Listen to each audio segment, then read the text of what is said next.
All right, I'm back. Here's announcements time. Welcome back. This is going to be Door of Eternity session 11. Super wonderful that we're going to be on session 11.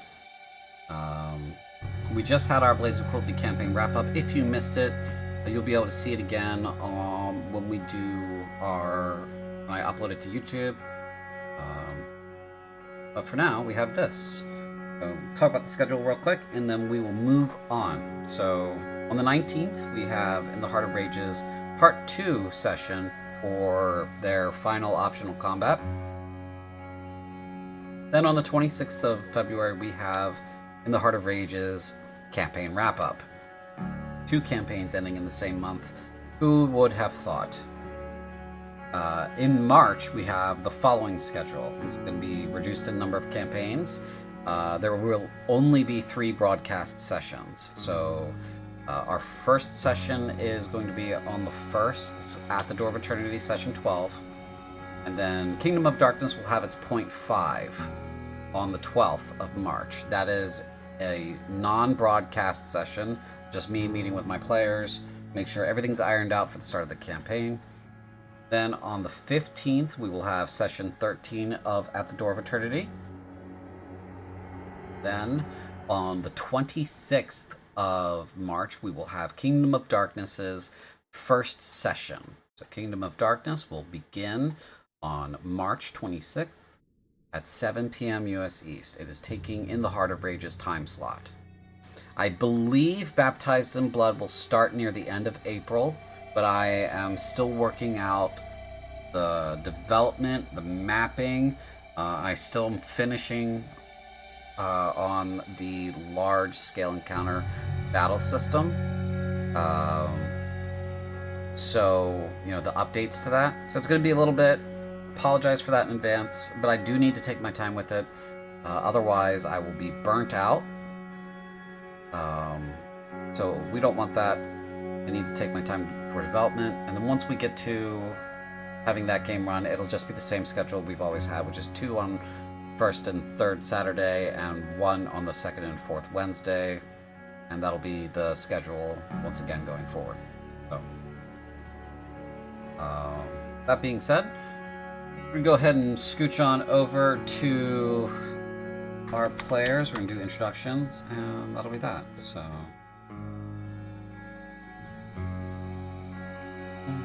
and hello, players. Welcome. Hello. Hello. Hi, everybody. Let me go ahead and say that happy to see you all. Glad we're here. And welcome back. I'm going to go ahead and do our introductions real quick. You may have noticed that your character, I asked you guys to have your name shown, or your name changed to what you want to be shown. That's so that people can tie your little bouncing portrait to your character, so that they have an idea of who is who. Right?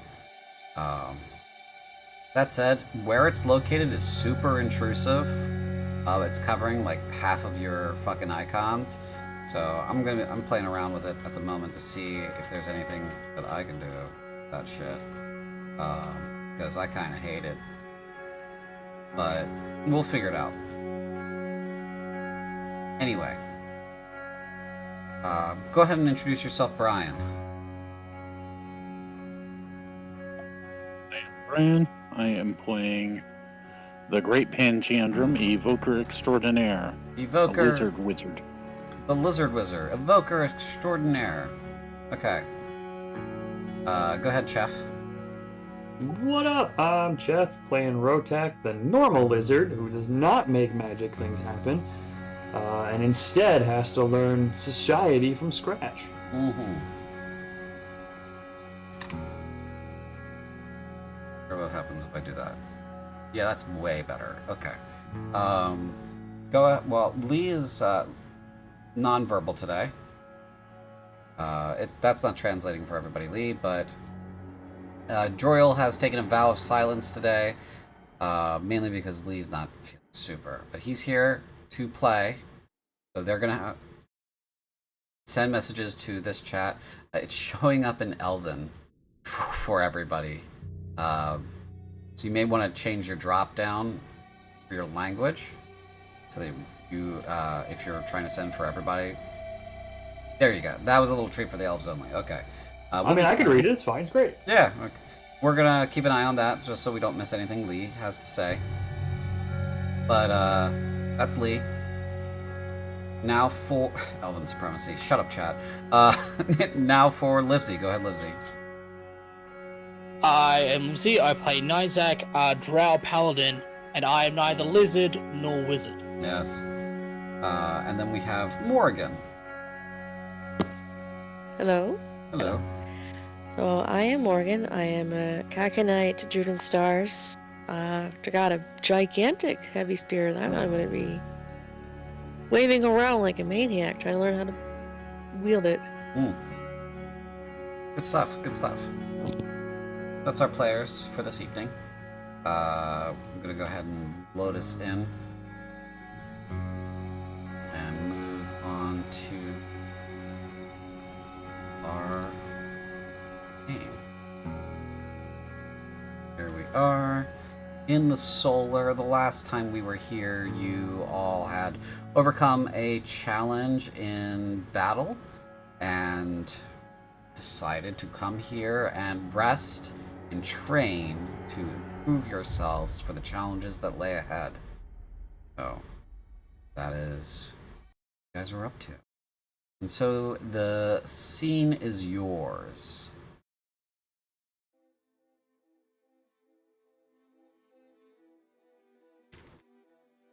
Feel free to begin.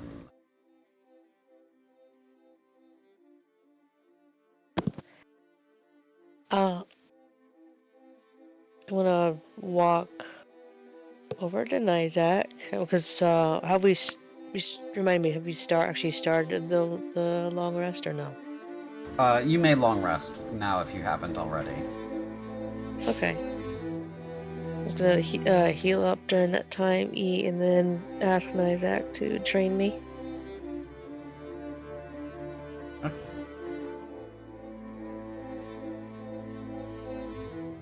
I am no longer mortally injured, so that is now completely and utterly possible. I'm glad you feel better. It's amazing what 8 hours of sleep will do. Mm-hmm. Seals up wounds, repairs internal injuries. Hello, I also heal. I could have used cure wounds. This is news to everyone. Everyone is shocked and amazed that Morgan can heal. Kidding. Actually, before we go any further, I should start converting you guys to level 5, so... Oh yeah, that's right. I received enough XP Oh to level up. boy. Oh no. Okay. Oh yes. So, hold on. Just finished Nizak. Oh yeah, give me that sweet, sweet rare candy. Holy sweet zombie Jesus, that is a lot of HP. Oh, what'd you get? I went from 48 to 60. Nice. Yeah, it's because you have 2 Constitution, right? So you're getting 2 hit points on every level. And then because I am a merciless, horrible monster, I give you guys max hit points for every level. So 2 times 5 is 10, 5 times 10 is 50, 10 plus 50 is 60. So that's how it's working out for you.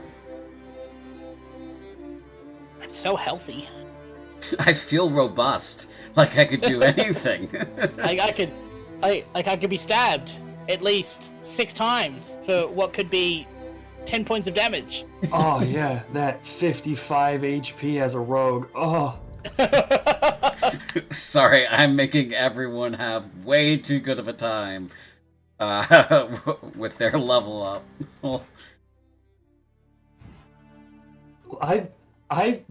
The only other time I've played like a non-fighter character, I had 55 HP when my levels hit double digits. Like, this is just staggering. Our wizard has 40 something. Just saying. Holy. We are filthy. Ugh. What's wild too is I've got an armor class of 20 as well. Come at me, bro. Yeah. Swings a saber, bounces off armor. Ah, well, you fucked up, didn't you? So most of you should have your correct amount of stuff and things. If you don't, go ahead and roll your long rest. And those of you that are spellcasters, you will have to grab your spells. And for our wizard, I will have to hear what your 2 spells are. You can send them to me, or you can let me know verbally. Ooh. Fireball. Huh. Duh. Fireball. Did not step in the room, boys. Yep. And I cannot remember the name of it. It's something. It's from the Dragon book. Oh. Right, I remember what you... Yeah, hold on. Is it 3rd level? Yes.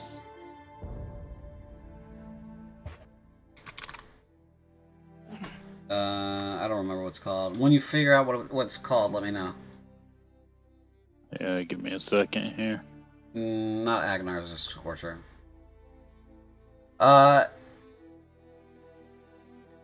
If you're not using... If you're trying to pull your... if you're trying to pull your spells... You get all your 3rd level spells, Morgan. If you're trying to pull your spells from the compendium, I prefer you to pull it from the D&D SRD content, because those spells have been updated with the version change. If it's not in that section, let me know. It will go on a list of spells to build out properly. Because I'll be able to give it to you from the other compendium, the other content, but it's probably fucking broken, and I will have to fix it at some point. So, just let me know. And for our druid and our cleric, if you don't want to go through the trouble of pulling the spells yourself from the SRD section, just give me your list of what you're grabbing most immediately for your level, and then I will eventually come back on the back end and said, I should have done this in the past 2 weeks, but I forgot! So, oopsie. It happens. Here we go. A Chardalon Stride. Chardalon Stride. A Chardalon Stride. Spell with with an S? ASHARDALONS.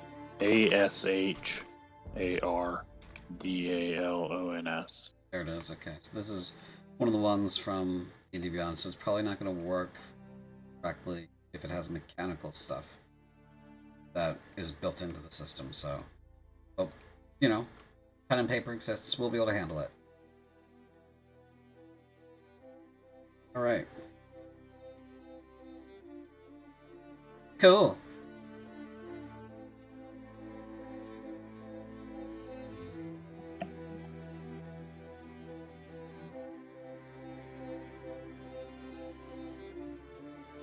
So yeah, scene's yours, guys. Go ahead and get started with your roleplay.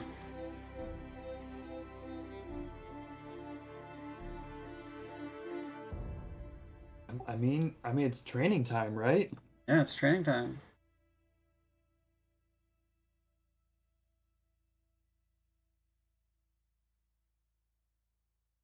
It's training time. How about we start with the what do we do for downtime training? What's the mechanic for that? So, it's basically you get 1 roll per day. Not that you guys know what time is right now. You guys are kind of existing outside of time and space at the moment. You get 1 roll per day. And that roll can go towards any of your downtime activities, even ones that you don't have currently listed. So, for example, if you wanted to train in something that you don't have currently listed in your downtime tab, you could put a roll towards that if you'd like. Now, I do believe that each of you has selected something to work towards. So that's pretty much what you guys will be dedicating your time to, as far as I'm aware. It looks like everybody's grabbing a feature too, or something similar to that. Hi, Deli Dude. Yes, you're a good baby. So you can roll them one at a time. You can decide how much time you guys want to spend, and then limit yourselves to that amount of time before reassessing. Like, let's say, for example, we want to spend 10 days training and resting so that, you know, we can get at least further in our abilities, or we want to train until we get these abilities, right? You can make that kind of declaration, and we'll just keep track of how many days things have gone on. So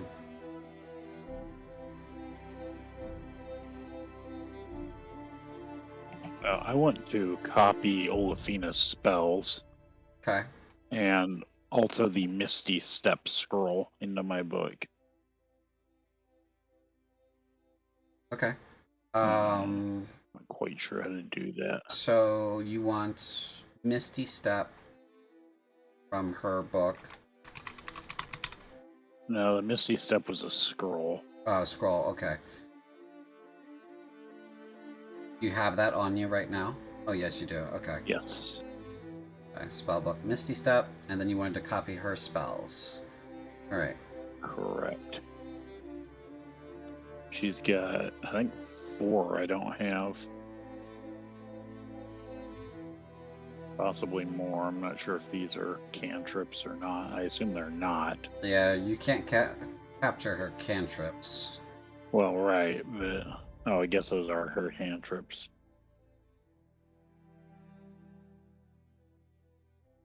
Magic? Don't. I do not. Comprehend languages, you have now. Yep. Ice Knife. Did quite a few spells you don't have. Silvery Barbs. Fog Cloud. That's it for third. Or first. Blindness, Deafness, Rhymes Binding Ice, Misty Step. Okay, yeah, that's it. I am freaking drowning in spells now. You're drowning in first levels, yeah. Wow. Okay, cool. So that's what I'm spending my time doing. I also am aiming for what's it called? Warcaster? That's right. So I'm not sure how I practice that. Practice Yeah. casting spells while someone smacks me. Yeah, pretty much. So, I mean, that boils down to a die roll for the purposes of the training. But from a practical, like, narrative standpoint, yeah, you guys are going to be spending a lot of time together doing all this training, so somebody will stand next to you while you're trying to cast spells and just slap you across the face with a book, you know. Nice. So whoever wants to volunteer for that duty certainly can. Yeah, no, Zach will do it. Yeah. Slaps. I mean, I'm training everybody. Like, I'm training. Sorry. No, go ahead. Oh yeah, sorry. Yeah, considering I'm training pretty much everybody else in like martial traits, it's kind of like I will look at. Yeah, I'll look at Brian and then like, okay, did that work? And I'll trust him. And if he goes no, I'll just flick him. Like you would like a disappointed child, just like a flick, just do it again. While instructing everybody else how to use their martial weapons as best he sees fit.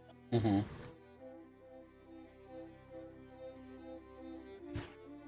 Rotek, in the meantime, is just off doing sneaky shit. Off doing sneaky shit. Are you, and you're just staying in the solar doing that, right? Yeah, he's kind of wandering around in whatever shadowy corners he can find, talking to. Yeah, there's no one there ever. No one ever sees anyone. But he's talking to someone. Hmm.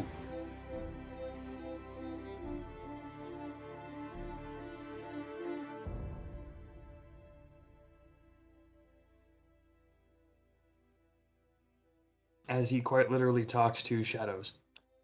Indeed. Indeed.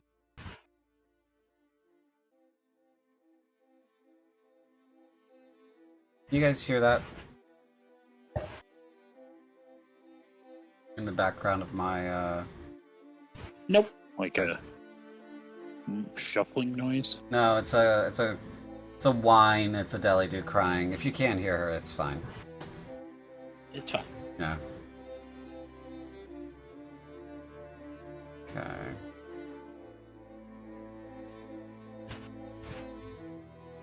Okay, Morgan, I gave you your 3rd level spells from the SRD. I'll have to get around to giving you the others in a moment. But you should at least have those right now. So let's go ahead and do our first commitment. I do see Joriel, your message. For his part, Joriel will be on the Spider Smith's many heels, unsure of what part of his daily business is actually critical to learning the process of runesmithing. So you shall be his ever-present student. So. Livesy, I think we can hear you breathing. That was a yawn. Oh, we can hear you yawning. Oh, sorry, my bad. Okay. Yes, I will get you your spell. Don't worry. Okay, so who would like to go first and dedicate their first rolls? I'll do it. What do I gotta do? So for, let's see, what are you training? Shadow touched. You're training Shadow Touched, which is a feature. Feature, Shadow Touched. Let me just read it real quick to make sure I understand what it is. You expose your exposure to the Shadowfell's your exposure to the spectral realms magic has changed you, granting you the following benefits. Okay, so we have 3 abilities there. And then you will learn invisibility and one other 1st level spell of your choice. The 1st level spell must be from illusion or necromancy. Okay. So you need to roll a intelligence, wisdom, or charisma check to increase your thing.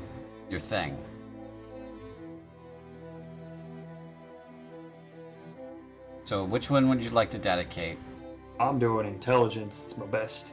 Okay, so intelligence. All right, so on your downtime tab, your item there, your shadow touched item there, will roll an intelligence check for you when you click on the book, right? Nice. And that will increase the progress in the section on the right. You want to get to 250 points. Each roll consists of 1 day.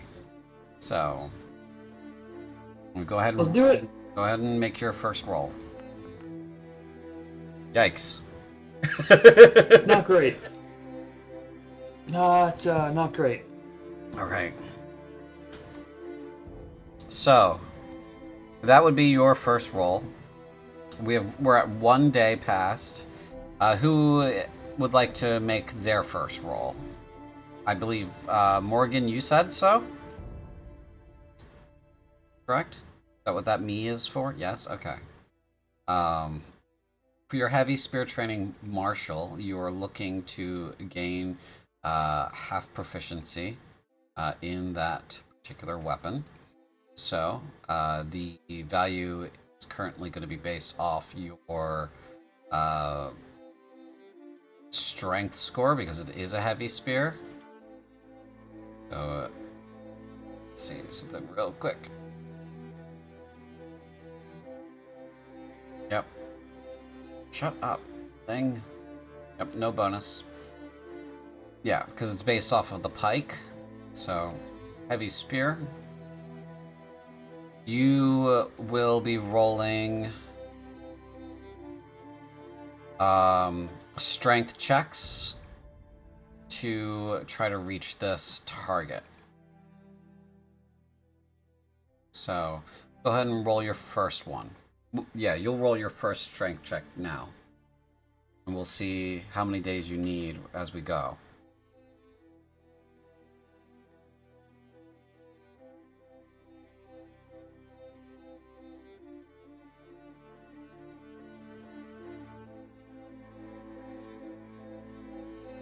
Yes, you can use guidance.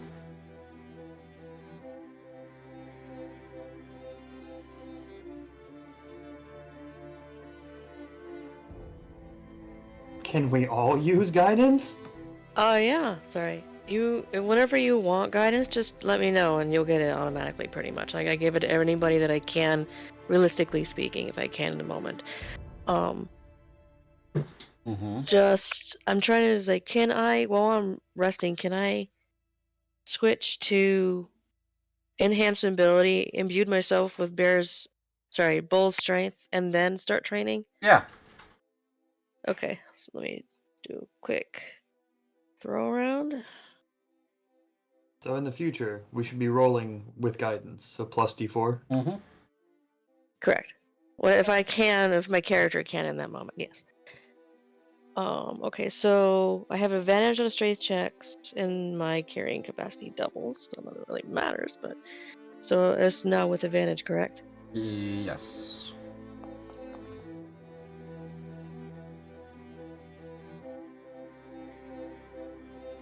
$19.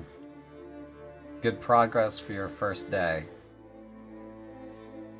I'm a competent student Competent student. after observing the stars for generations. Mm-hmm. Joyo would like to go next, and they will absolutely be using performance-enhancing magics. Enhance ability and/or guidance depending on if Balkarok's tutelage already confers advantage. His tutelage... Well, normally the tutelage would, so yes. And technically, Morgan, that is a good point. You would receive advantage from Nizak's tutelage, so you don't need to necessarily use enhance ability. Oh man, can you use it on me? I'll take the advantage. Oh no, I used it on myself. That's okay. It's for bonus points. It's until I lose concentration. I don't see a... Yes, but this roll is made once a day, so Okay. you'd be able to cast it once a day. Joriel, your check is a Arcana check. It is already configured properly in your downtime tab. So go ahead and make your first roll for it.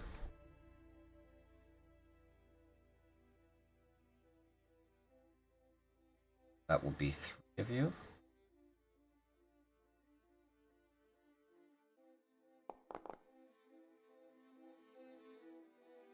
$25. Disgusting. Disgusting how high that is at this level already. Okay, 25 in progress. That's really good. You definitely are learning the lessons that Belkarog is conferring to you. You're picking up here and there the various parts of runesmithing that you were unaware of, many of which have a lot to do with gently altering the objects and carving little channels to lay runes and gems and other various symbols into. So, I'm starting to get that. Let's see here. Okay, who would like to go next?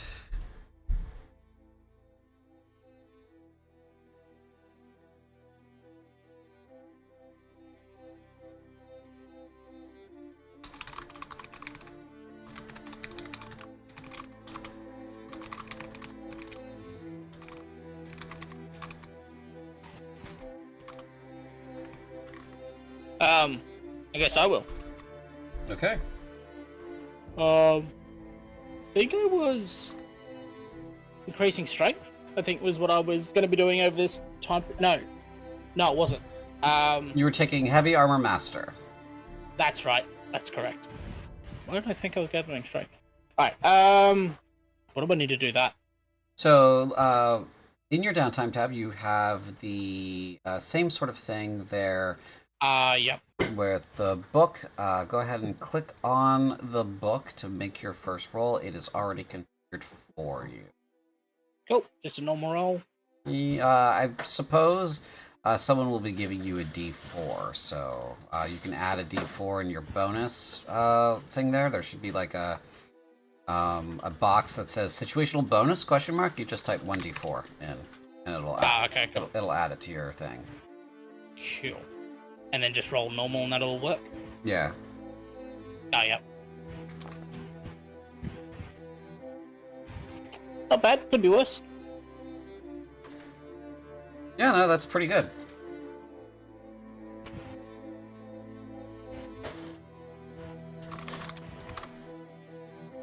Let's see here. So that is your first day, 22 points towards your earning heavy armor master. Very good, that's 7%. And that brings us back to Pange. We're still picking up some Yes. interference from your end, Livesey, I think. So, Yeah, go ahead. how do I roll to see if I pick up a feat? So this is a intelligence check because you are an intelligence-based caster. So basically what you will be doing is you will be going to your downtime tab, and you will click on the book symbol that's next to Warcaster. It will ask you about stuff and things. You put the 1d4 on the situational bonus because I assume your friends and allies are going to help you. Got it. And then you make the roll. Oh my god, a nat 20. Oh my god, the Great Pangendrum is so good at warcasting. It's picking it up almost immediately. Look at that. It's almost like being slapped with a book while trying to cast spells is natural to him. Pange, I think you have a flashback to your training.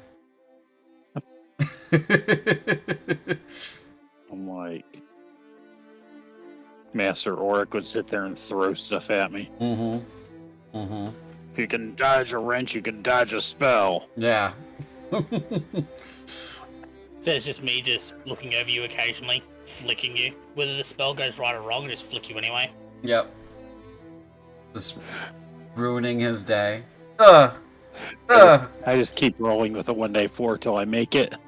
Yeah, so this is so now that everybody's made their first roll, that's one day, right? So I do want to ask the group, how many days do you want to do this, or do you want to do downtime training until you have all succeeded in gaining your first full thing?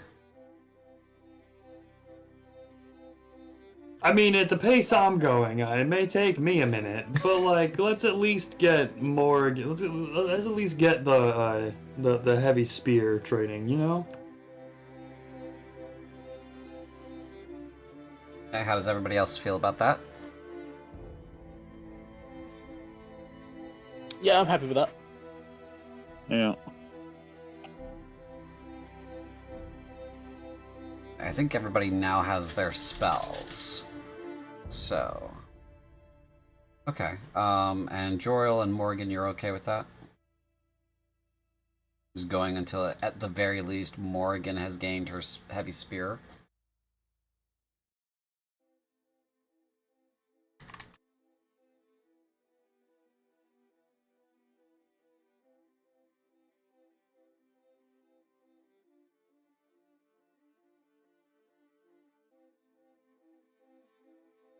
Morgan?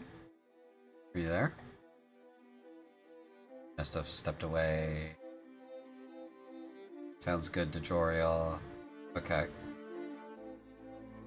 Alright. We can check in again after that point. Yeah, we'll go and do another day's worth and see if we can get Morgan back on the phone. Let's start with you, Joriel. Go ahead.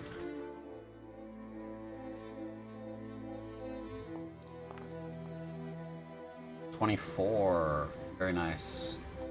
Okay, Nizek, go ahead.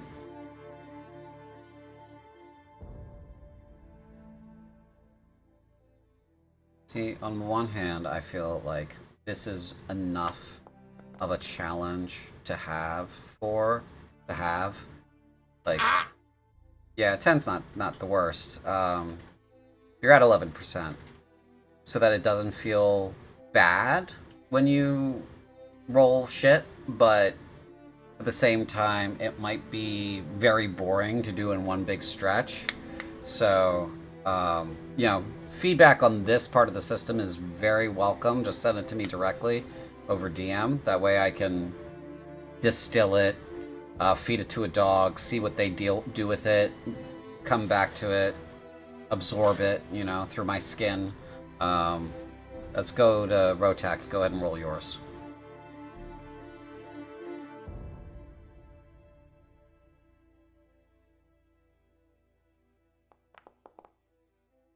Okay, 18. Pretty good. That's much better than your first one. Significantly better. Yeah. That brings us back to Pange. Go ahead. Let's see here. Make sure you add that D4 to it too. 14. Oh, that's not awesome.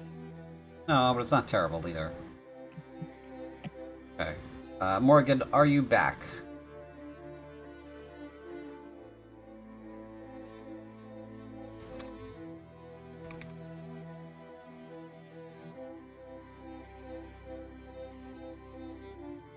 Okay, we'll just keep going until she returns. So let's just do it in that order. Joriel, Nizak, Rotak, Brian. Or Pange. It's a lizard named Pange.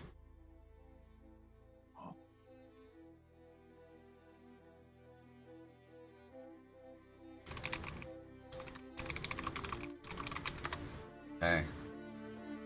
Good stuff.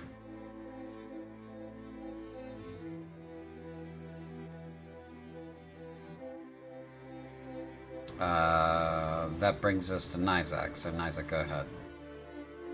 Just keep taking turns until Morgan returns.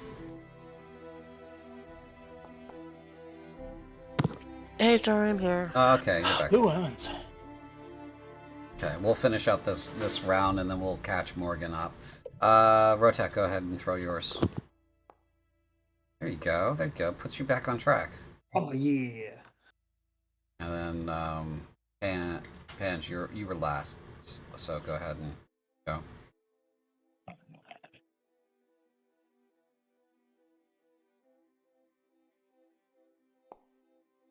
Pange, I feel like you're getting very distracted by being slapped in the face with a book. Saying. Yeah, I think I am. Yeah, 1, 2, 3, 4. I'm gonna start biting Nizak.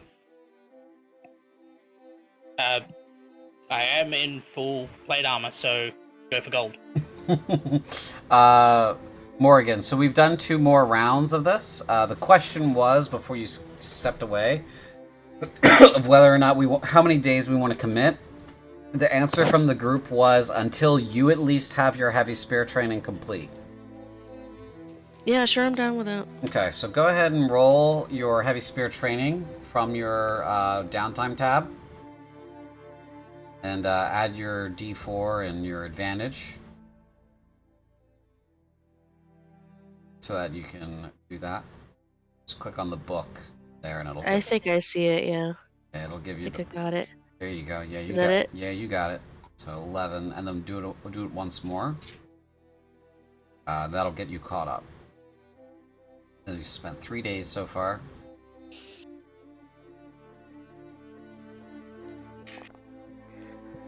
Nice. Okay.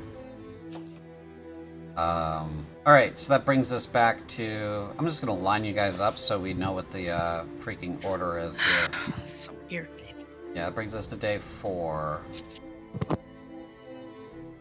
Okay. Go ahead, Joriel.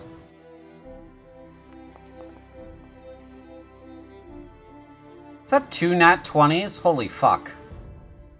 Okay. Yeah. Go ahead, Nizak. You're up next.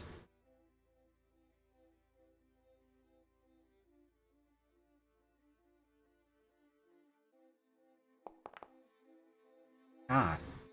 God Hor- damn it! Horrible. Damn you, Duma!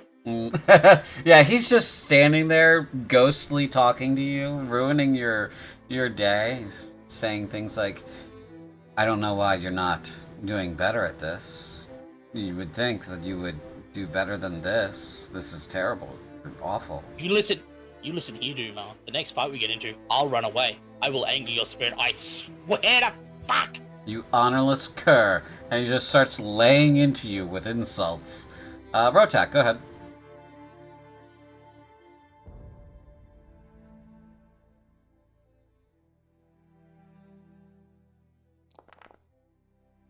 Another nat 20. Jeez. Huzzah! 28%. Pange, go ahead. Knife-wielding... Knife-wielding tentacle. Knife-wielding tentacle. Belkorog takes it and throws it in the lava later. That's how you turn it off. 23, very nice. Very nice. So far, out of the 5 of you...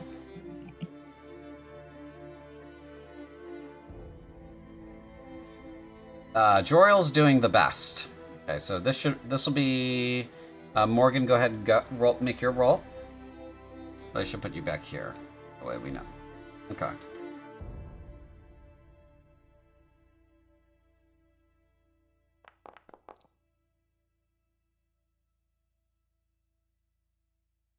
Okay. Good.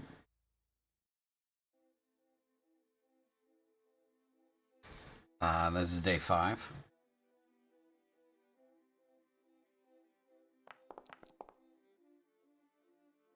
$27.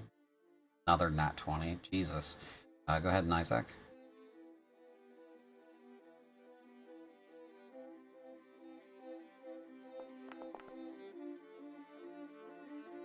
It's pretty good. 19.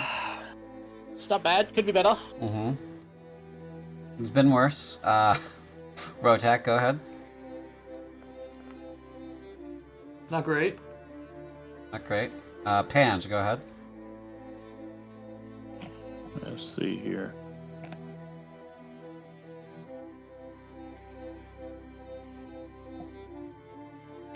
No, not 1 die 1. That would be slightly useless. Oh, wow. That's awesome. Oh man, Pange, I think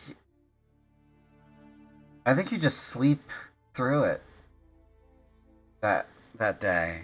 You're just kind of phoning it in that day. I don't know what to tell you. Alright, Morgan.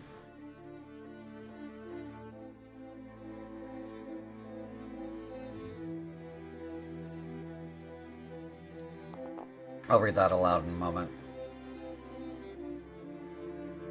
Good progress, Morgan. You're over 50% done. Joriel remembered his mother's flaxen weaving and the intricate patterns she would create in the carpets and shawls that made their tents. Okay, this is day 6, right? Yeah. Okay, so go ahead, Joriel. All of you have much higher thresholds for achievement. 20. Pretty good. Go ahead and Isaac.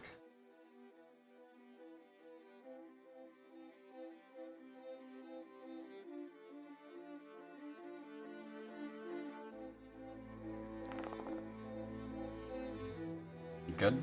Rotak? You're still swinging a little bit under 10 there, Isaac. Still, with the bonus, it's a good progress. 18, pretty good. Go ahead, Pange.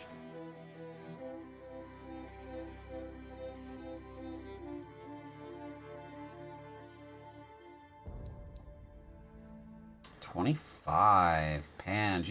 You really just needed that nap, dude. You needed that nap yesterday on day 5 to get yourself back. Feel better. You're doing well. And go ahead, Morgan. I'd like to see a nice fat roll. Somewhere in the neighborhood of like 25 or something. That's not what I asked for. Okay. Day 7, I suppose. So it's been a week.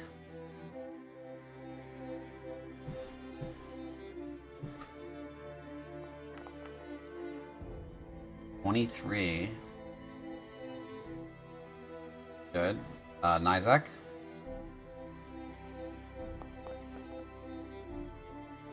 Get all your shit rolls out now, Livesy, I swear.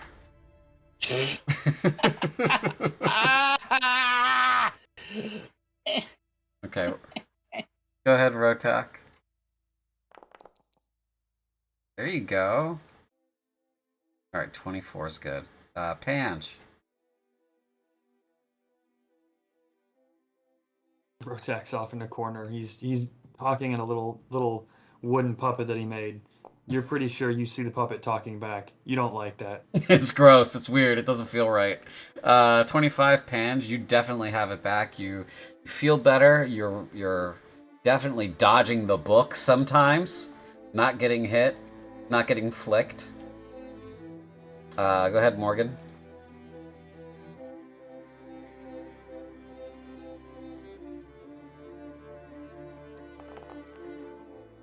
There you go. That's a little better. 13. You are also not working with your best stat, so some forgiveness in those slightly lower rolls there. She is about 30 points away, so probably about 2 more days before she gets it. Joriel, go ahead. 25 is real good. You're making significant progress. The spider, Belkorog, has informed you that material is almost as important as the spell itself that is being used. So you find the precious metals, gems are good. Hydrillium is the best material to work with, though. So getting your hands on that is important, is imperative. Nizak, next.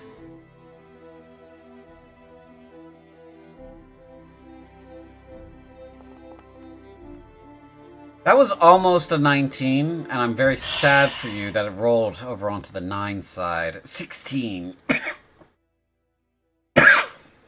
Rotak, go ahead. 21. Pretty good. Pange.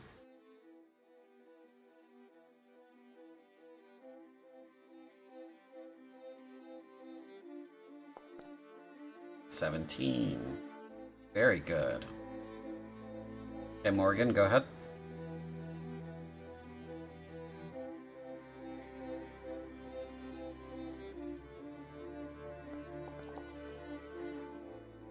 $14. You are 14 away from finishing. So, okay. Nizak, because you've been spending a lot of your time tutoring Morgan, Duma is not very upset with you. So, still upset, but not very upset with you. Go ahead and Joriel. This will be day 9.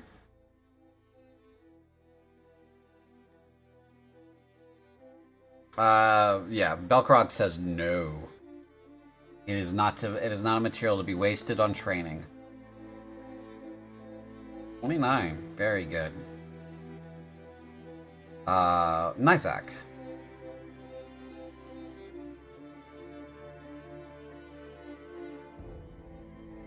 I've rolled max on all those dice. 19. Very good. Rotak, go ahead. 19 again. Very good. Pange.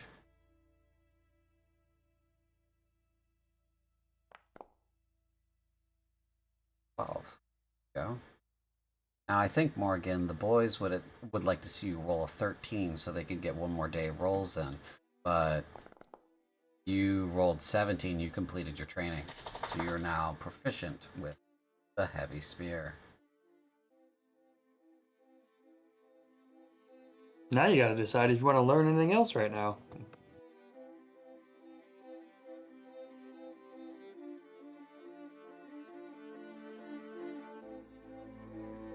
You now get a +3 to hit because you're adding your proficiency bonus to Frost Tier when you swing it. Very good. Very good.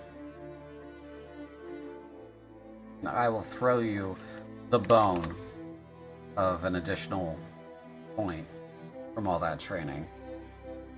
So, okay. Now you guys get to decide if you want to continue training.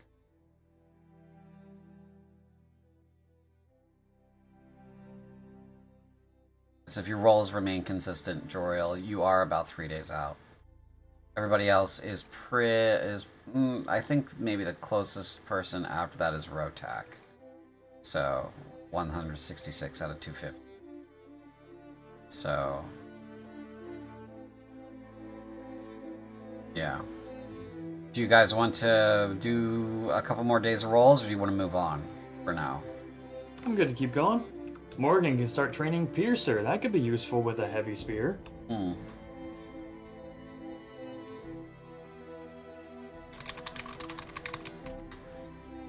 Any other inputs from anybody about it? Yeah, I mean, if other people want to keep training, I'll keep training. Okay. Livesy, you good? Yeah. Okay. So that's agreement. Morgan, do you want to start on strength training or something else? Go ahead and make your roll, Joriel. Okay. You'll spend some time on the couch for this day, and I will add strength training for list here.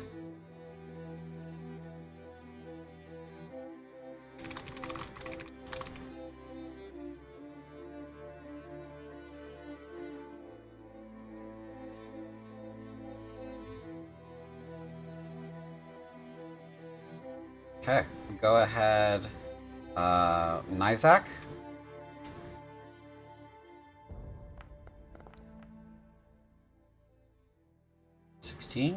Rotak, go ahead.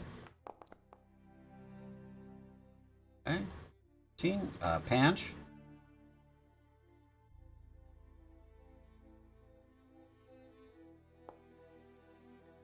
Okay, 12. Skipping Morgan, going back to Joriel for the next day. Day 11.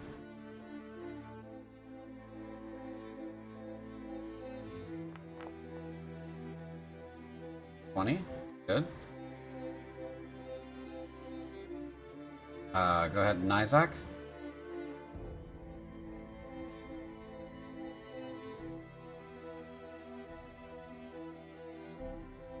My turn, is it, sorry? Yes, it is.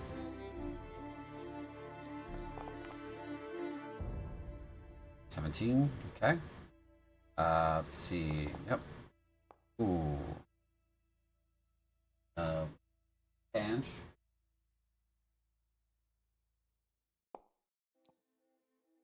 You hear that? That's Odie having a good dream.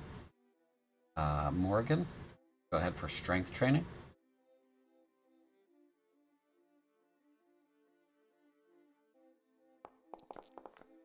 Okay. 22. Good. Joriel, I think this is day 12. I also think it's impossible for you to succeed on this day. The most you can roll is a 29. Yep. Okay. Nizak.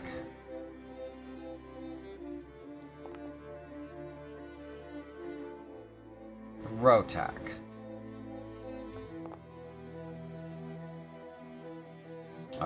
Panch.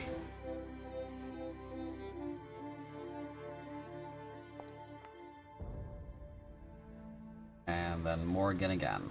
Did everyone else just see that thing bitch? Yeah, we saw that bounce. And choose an 8 instead. And 11. Okay. Yeah. You are painfully close. Just going for it on that day 13 just to get those 8 points. Don't fuck it.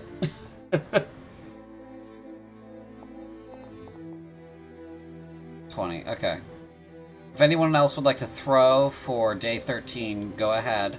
If not, That's the end of what you guys agreed to.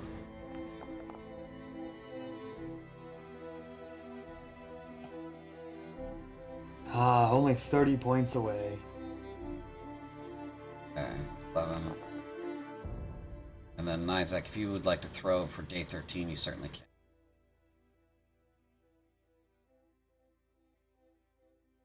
Oh, it didn't let me do my roll. What the heck? I see a roll for you. Yeah, I don't. You got a 20. Mine shows you getting a 20. Oh. Alright, I'll throw the 20 at you. You're 231. Good stuff. Okay. Cool. I suppose you guys would like to proceed with the adventure from here on out? Joriel says it seems only fair to let the others complete their first training. So, Nizak, you're 70 points away-ish. Rotek, you're 30 points away, and Pange, you're about 70 points away. Do you guys want to also complete your first training, or do you want to move on? I'm going to put it in your hands because you're the ones with the most stakes. You've been rolling all this time and haven't succeeded yet. So... I'd like to get mine done, but I will go with what other people want. Okay. I'm happy to keep going until Rotek gets his, and then once Rotek has his, then I'm happy for us to move on. Okay. Whether I get mine or not. Alright. Because he's super close. He's 30 points away, like 2 more rolls, and he should have it. Yeah, hopefully. Okay. So Joriel is giving Nizak enhanced ability. That'll let you roll at advantage. So you will get to roll 2 die. When the box pops up, just click advantage. Morgan, are you going to keep rolling, or are you going to give one of the others advantage? Can you not do both? She could do both. She could give one of you advantage and still roll on hers, but she cannot give advantage to both. Gotcha. So... I imagine Pange could use advantage.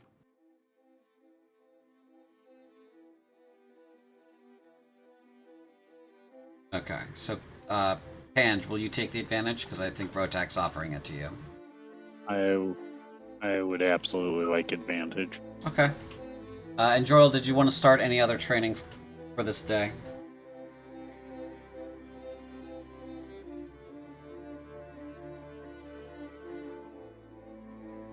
Okay. Let me know what that is. Nizak, go ahead and roll. Alright. Still with the 1d4? Still with the 1d4 and with advantage. Ugly doggly. See, you can do it. It is possible. Yay. That looks like a feature to me. Meta magic adept. I think this one gives you some meta magic uses in specific, so I'm going to put this one fairly high at 300.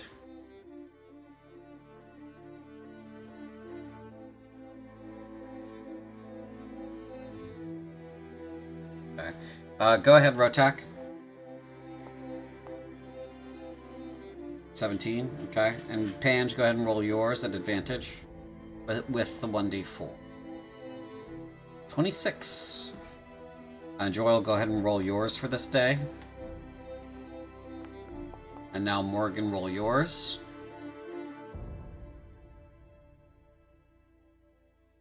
Without the advantage. It's good. 11. And now this is a new day. This, I believe, is day 15. So we'll start from left and go to the right. Go ahead, Joel, first.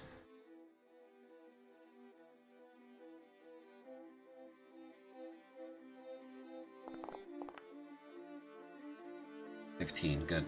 Nizak. Still with advantage, sir. 15's good. Rotak, go ahead. Complete. Nice. Yay! Pange.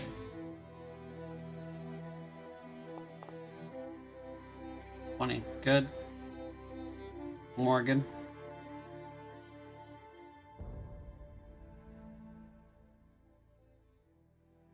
I gotta get your picture out of the box.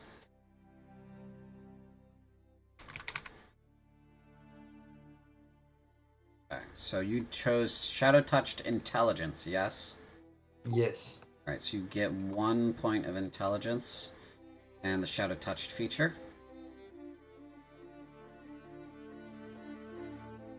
So your intelligence goes up to 17. Pange is 7% away. I think he's asking for the attempt.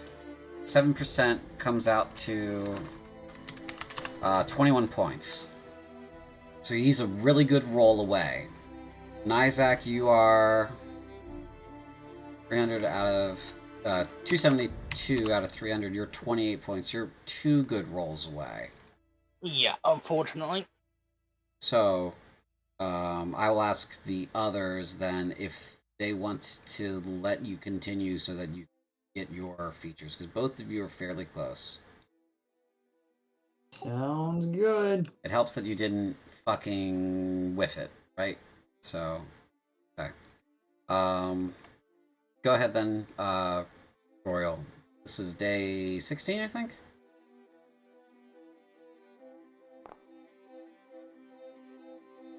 Good. Okay. Nizak, go ahead and roll yours. Still with advantage. Yep. Joriel hasn't changed his mind, so yeah, that puts you within that puts you within striking distance though for the next day, right? 13 points. That's pretty close. It does, but Rotek, go ahead. So here's a question. Yeah. Can I train sanity? Yes, you can. Awesome, because my sanity is 9, and I would like to raise that. All right, so sanity train, which is really just. That's hilarious, considering Rotak just spent 15 days talking to every shadow on the wall and can now suddenly turn invisible at will. But you know what? Sanity training, why not? Because you're at a 9. Your progress is only 125 points. Once you reach a 10, it jumps to 250.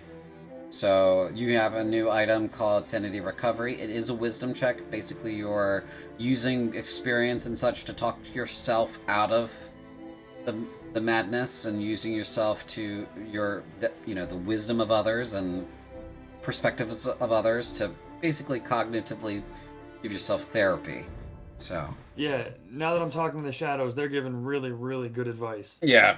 They're like, hey man, if you put some salt in your chocolate milk, just a little bit, it tastes real fucking good. Okay, go ahead, Pange. Yeah, I like to listen to the voices in my head too. Do you hear the voices too? There you go. Fat 28 gets you Warcaster. And go ahead, Morgan. Sweet.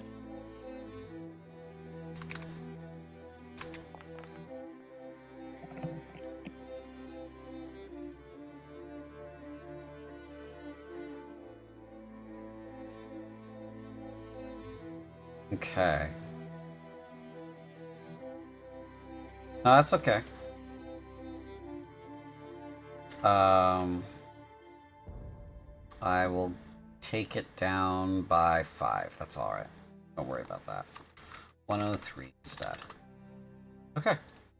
And Nizak, you're pretty close. So let's go ahead and start for Joriel. Yay! Yeah, not success. Okay. You may roll if you would like, Rotak. Okay. And then Morgan, you may roll. And Pange, was there anything else you wanted to train, or were you done for now? Next thing I want to train is if I can learn to use the saber better. Like, can I? Okay, so you can get proficiency with it? Yeah.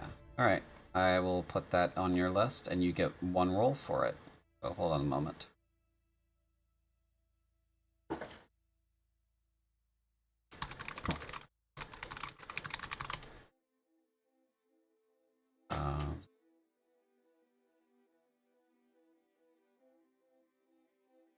better stat there. X. Okay.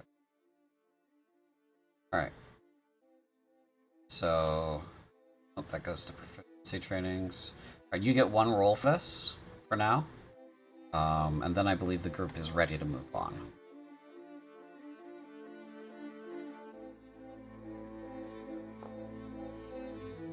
All right, good. Cool. So you guys spent an hour in a training montage, fencing and doing magic and generally just making, strides towards bettering yourselves, getting yourselves set up with various features. I gotta throw. No, you just did yours. See how it skipped from Rotac to then Panch. Gotcha. Okay, good. You're learning new skills, learning new abilities. I gotta add Livsy's feature to himself. You're now a heavy armor master. You can increase your strength score by 1, so I will do that for you, bringing it up to a 19. And then... Thanking you. Yep. When you take damage from non-magical weapons that are bludgeoning, piercing, or slashing, you shave 3 damage off of it. So, take 3 less damage. Alright. Well, guys, you've completed your training montage. It only took you 17 days or something like that. Would you guys like to talk or do anything else here while you're here? Or would you like to go back downstairs? Was Balkarog able to complete any of his forging projects in the meantime? I don't even recall what he was trying to forge. Sorry. He was making me, I believe, a ripping rapier. Oh, yes. Using the scavenged plate as base material. Yes. He can definitely. But he was supposed to be essentially applying ripping to the enchanted rapier, is what he had asked him if he could do. Mm-hmm. Yep. Yep. Sorry. Oh, good. Rapier. It's enchanted. I'll throw ripping on there in a moment. Huzzah! Okay. Do we recall if there were other forging things? I believe I did not write it down, and that's why I don't remember.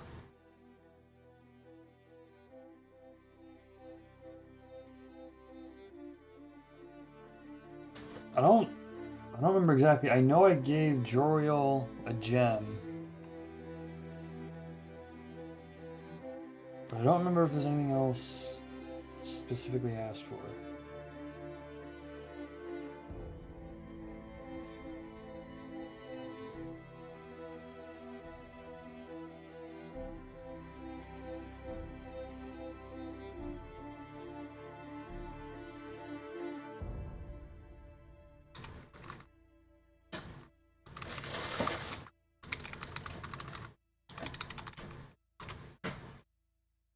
Let's see. So we were considering some uses for the gems and hydrolium, but that was going to wait until Joriel actually learned smithing. Correct.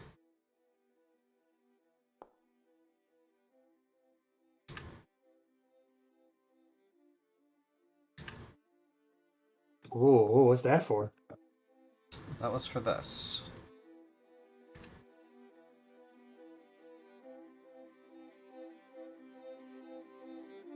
Okay. He says, not elaborating further.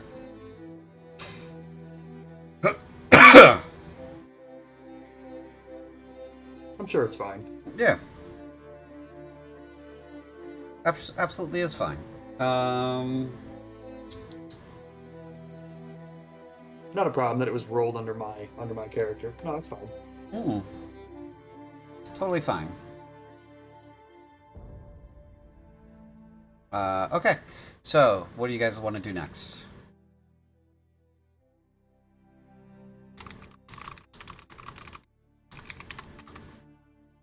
Time to explore, I suppose. You guys want to explore? I have... So many of you are muted and or I don't know what's going on because you're not chatting at me. What do you want to do? Tell me.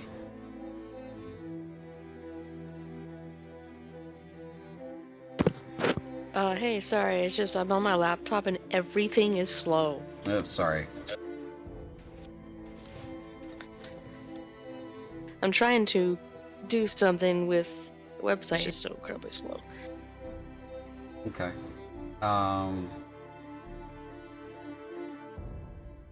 Alright, so you guys want to continue on. Do you want to revisit a particular section, or do you want to move back to where you guys found Duma so you can figure out where you want to go that is new? I vaguely remember us having a talk the last time about there being a puzzle left undone.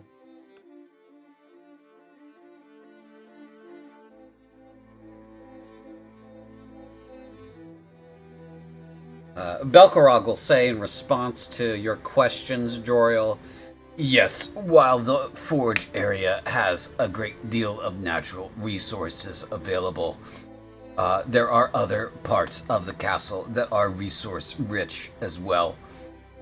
You will be able to find some things beyond the courtyard in the second floor of the old castle, or rather the new castle, that are useful items but are not necessarily raw resources for enchanting.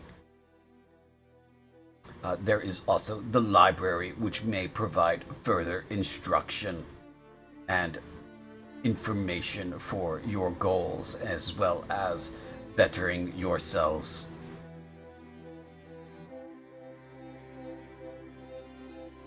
The library is attached to the courtyard, as is the rest of the castle. You will have to proceed through it in order to get to the end of the challenge, as it were.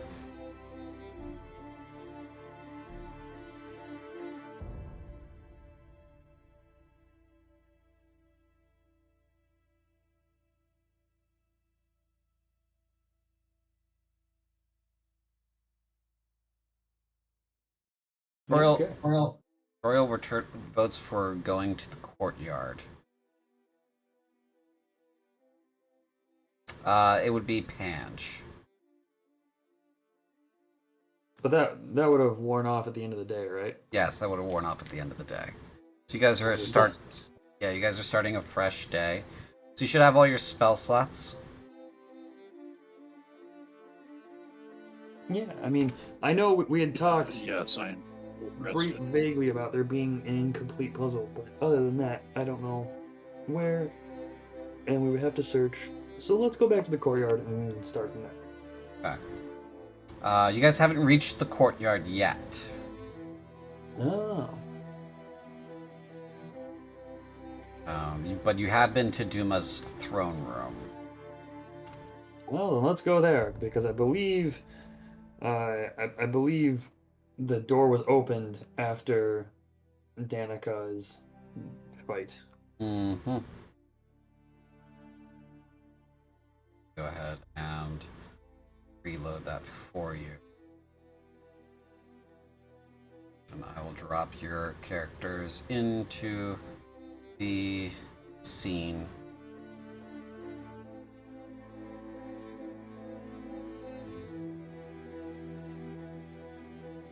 I will have to bounce in about 15 minutes, though. Okay. Alright, so here we are.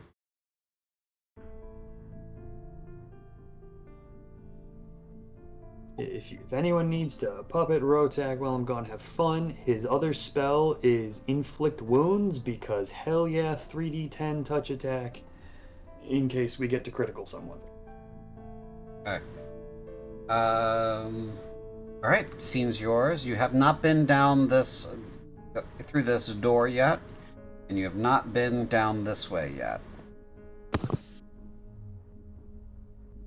That's to the north of the map, sorry.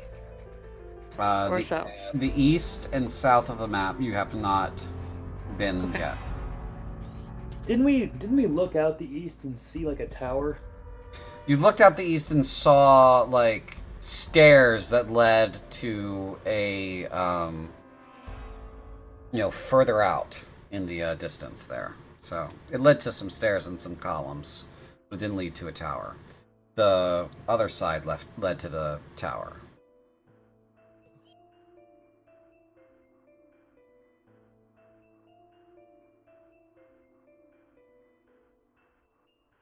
Do you want to go back to the stairs? This way? I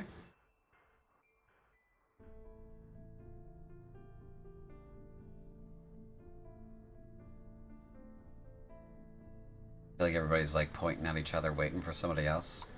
If you want to go east, Okay, I got 2 for each. Let's go. certainly can.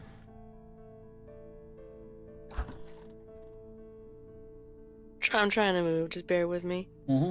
You need me to move you for you? Yes, please, for now. I think Livesey might have stepped away.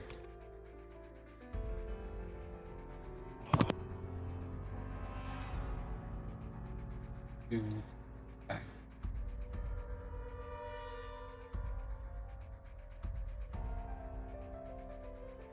All right.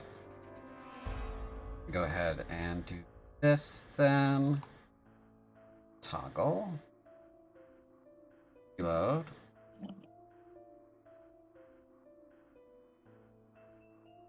All right, which order would you like to be marching in?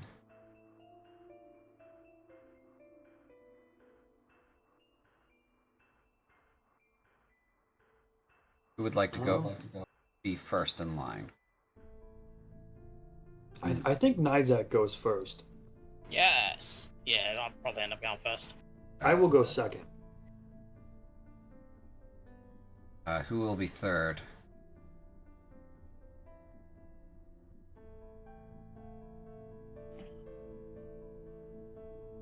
Oh, that is my food. If you could move me or attach me to somebody, I'll be right back. Sure thing. Okay, Morgan will be 4. Joriel, I will put you in position 3, and we'll put Pange in the back.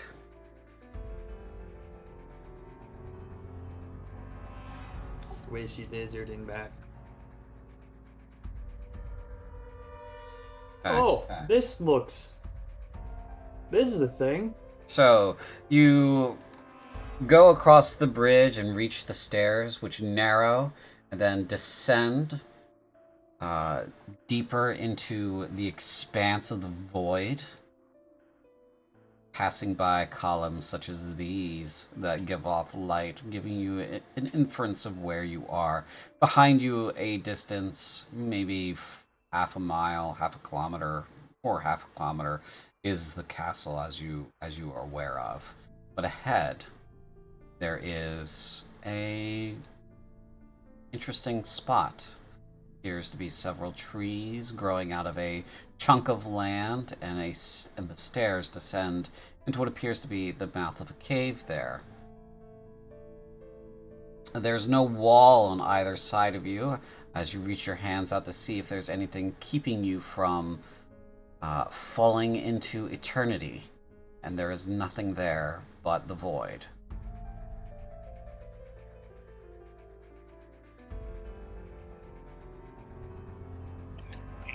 Like and Shannon will be staying as close to the middle as possible.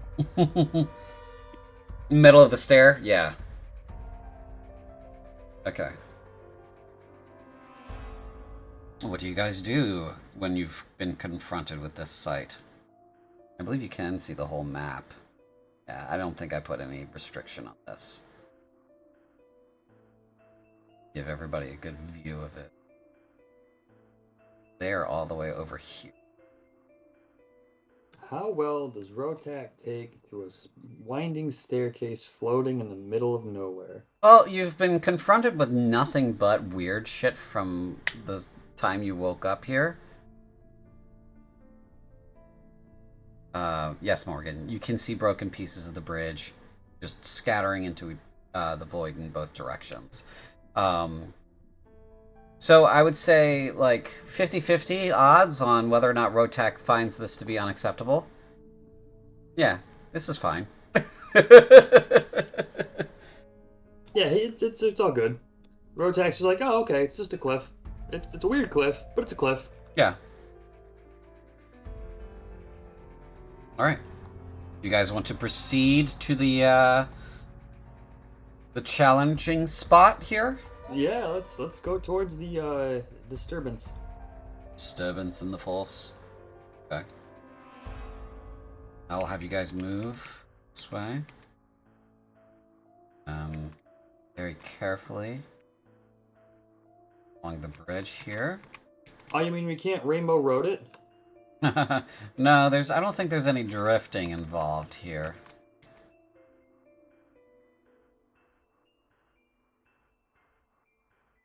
I'm gonna go ahead and yeah, go ahead and give me an Arcana check. Joriel, who is examining the light sources. I'm just kind of moving people as I get to them around the curve, because I can see where the squares are more. So. If it's cool, I'm also gonna roll an investigation just to kind of what's going on here type thing. Sure. These gigantic braziers on these marble columns are burning constantly in this space. There is air, so it seems breathable. You might be crossed in a place of impossibility. So, this is definitely something that is ringing as the work of the mistress.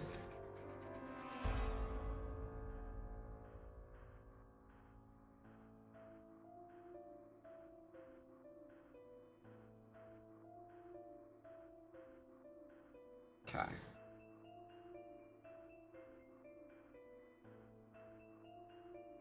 At last you reach the place where the stair had been shattered. Okay, what's your idea, Morgan? She says, when we get to the gap, I kind of want to do something kind of creative. Not sure if it'll work. Let's hear it. Or see it. Oh, but with a 20 investigation, do I kind of like get any thoughts about this place? Find anything interesting, or is it just? Oh, yeah. Part of what I was saying to Joriel was I was also saying to you. Oh, okay, got it. Okay. Yeah. These statues, for example, as you're looking at them from this distance, while Morgan's conjuring up her thoughts on what she wants to attempt,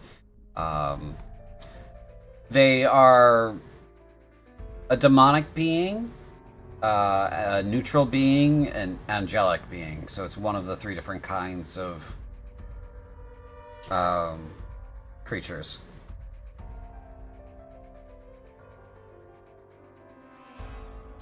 Okay, so you want to use Entangle to create a bridge here. Okay, yeah, let's give that a shot. So go ahead and make me a spell attack roll. So that would be your Wisdom check with your proficiency modifier. Question. Answer. The little stone bits, are they like orbiting, or are they just stuck in space? They're kind of stuck in space, freely spinning at whatever velocity they were moving at when the bridge exploded here. So fairly fast for some of them that are close. Okay, but so they are like passing by. They're like orbiting through. Yeah. Yeah, these So are all Entangle- stuck where they using are. Entangle to make a net to catch the stones. I feel like I'm only talking to Jeff today. Yeah, so that would be a 1d20 plus 3 plus 3. But I mean, since Entangle is meant to like kind of catch things, isn't it? Restrained by the plants and whatnot. If the rocks are flying past, and it's a 20-foot, isn't it 20-foot square? You could just use that as is to like catch the stones as they're flying by, couldn't you? Well, they're not moving through the space. They're stuck where they are. Oh, okay. I thought you meant they're like zipping by. No. Moving fast. Damn. Yes, roll the 1d20 plus 3 plus 3.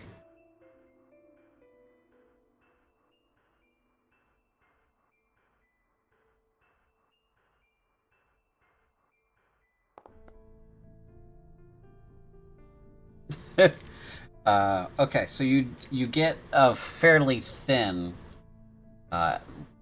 line here. I'm going to go ahead and just draw a very thin line here.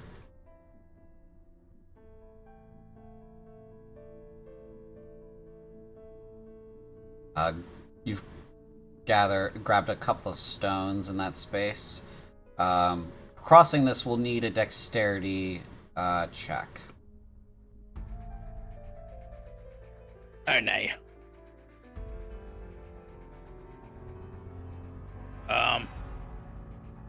Anyone got Well, rope? I think some of you have rope somewhere. Or probably.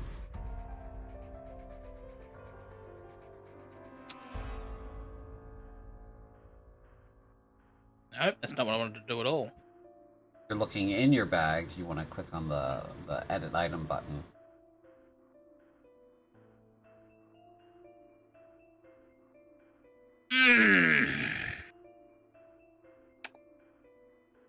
Yeah, you can give it another cast if you'd like more to grab another. See if you can get another line going out on it.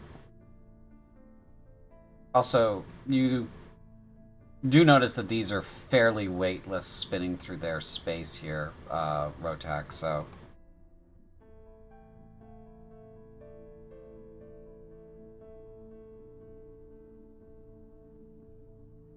Joriel eats a Sprangler. Okay. Yeah, you can recast with a higher level if you'd like. Joriel, you've eaten the Sprangler. This gives you the ability to jump farther. You're eating it raw, so it's going to last only a minute. That's right. This gives you the effects of the ability to jump twice as far as usual. So with your move speed of 4. You gotta do a saving throw though. To walk across this, yes, but he does need the for con eating save. the mushroom. Yeah, he's good. Oh, okay. Yeah. So, yeah, you can jump that easy, Joriel.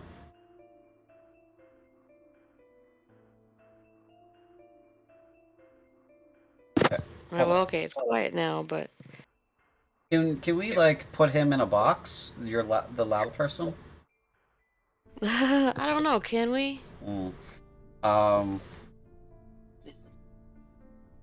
So you don't need to make an acrobatics check. It's unnecessary for your jump, Joriel. So you can just jump it if you'd like.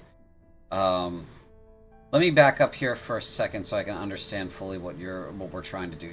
Morgan, if you recast your spell, this one disappears, right? Correct, because it's concentration. Okay. Is that what you want to do? Or do you want... I want to see, does anyone else need to, like, jump, though? Or anyone can jump, rather. Joriel has 2 other Spranglers, so I'm not sure if he wants to give those out or if he wants to hang on to them. Nizak, you've got a really good strength and a fairly good movement speed. You could probably jump it. I think we'll give that a try over trying to climb it. Okay. What's the distance? 30 feet. Yeah, it's about 25 if you're jumping from here to here. So. Yeah. And so is my movement including like running and jumping as well, or? Yeah, you'd have to run at least 10 feet and then jump. So, with that, you want to. Yeah. So you've got rope, Joriel, that you're offering. If you jump it and then you give him the rope, you can create like a second thing for people to hold on to, and then you guys can rope over rope walk across this here. You know, that way no one has to recast the spell, and then you can just cross. So like side by side, so like 1 foot on each rope to just precariously cross this bridge? No, I mean 1 rope above you, 1 rope connecting. Oh, I like that idea. Yeah, that way you can just kind of shimmy down. Yeah. I got a +7 to acrobatics to get across this if we need to. Okay. Oh, it's Sprangler. Right, he's just gonna jump. Yeah, you got it. Yeah, he's good. Oh. Okay, so Nizak has the rope, right? Are you Down with that It's plan? between the two of them. Mm-hmm. Yep. Okay. So you've got a rope and you've got the entangled line. Rotek, since you gotta go basically at this moment, do you want to jump it or do you want to cross with the lines? I can hold out about 10 minutes more. Yeah, I'll go across. I can use the lines and acrobatics to make it easier. If you're gonna use the lines, you don't need to make a roll. Cool. Rotax shimmies across.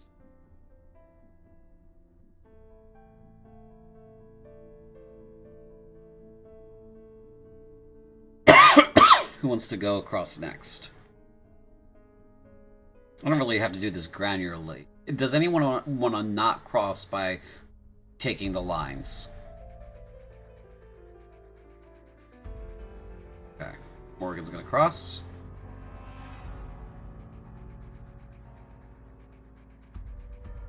Pange, do you want to cross with the lines or do you want to jump it? Yeah, no, he's doing like a hand over hand thing. Okay. Just wiggling across. Actually, you have a climb speed. You don't really need help getting across one rope. Okay, and then Nizak, you'll be able to either like use the rope to tight rope it, or you can jump it with your incredible We strength. just pull him across. He got a rope. We just pull him. Yeah. If you're good with that, Livesey. Yeah, we'll do that rather than leave things to chance. Okay. You guys get across. Then let me put you back in your order.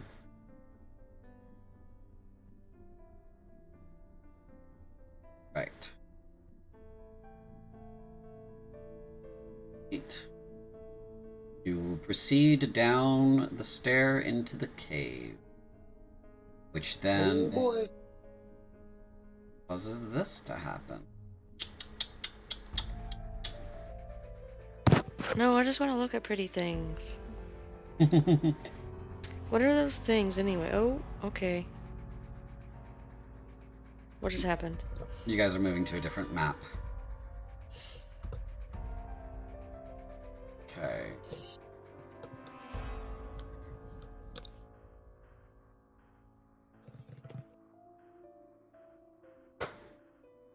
Oh god, it's so bright. Sorry. What are we standing on? Give me a second, please. I will answer that in a moment. I will answer all things in just a moment. Look at that hellfire in front of us.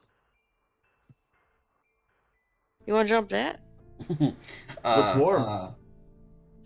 So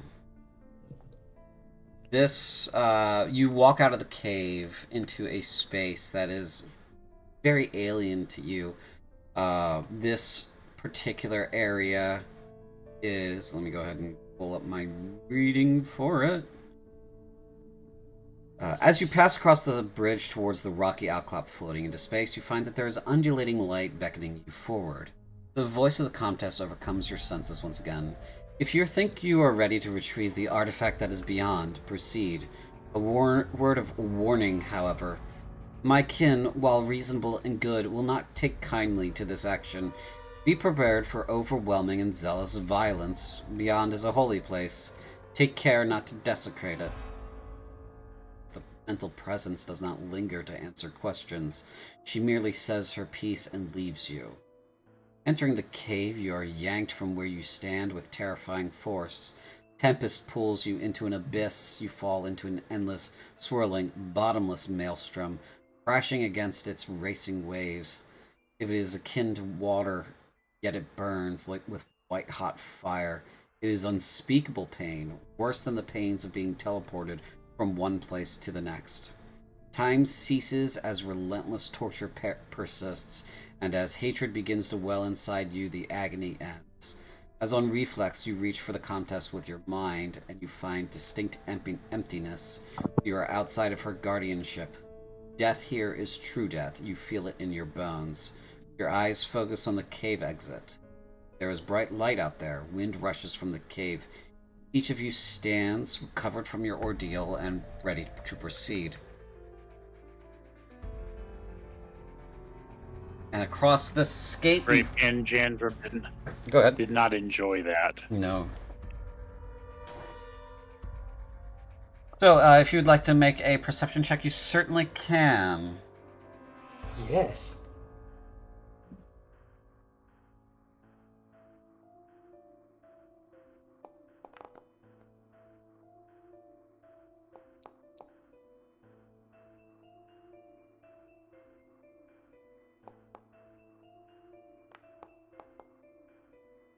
Okay. Ooh, Isaac. What I roll, I can't see. You rolled a 6. Yay! Better than Pange's 3. Okay, My rolls are gonna be dog shit tonight. Morgan, if you'd like to roll, thank you. Okay, 16. So you guys do have a over 20. So I will read you all of the information then. As you look out at the landscape, you see nothing but an endless wasteland of mountains and hills in all directions. Ahead, across the river of magma, is a building. The Comtesse mentioned a holy place. This building must be some kind of temple. It is plated in a lustrous metal, radiant like pure white light. There are some figures standing near it, and those figures appear to be women, and if your eyes do not deceive you, dark elves. The Comtesse warned you about them.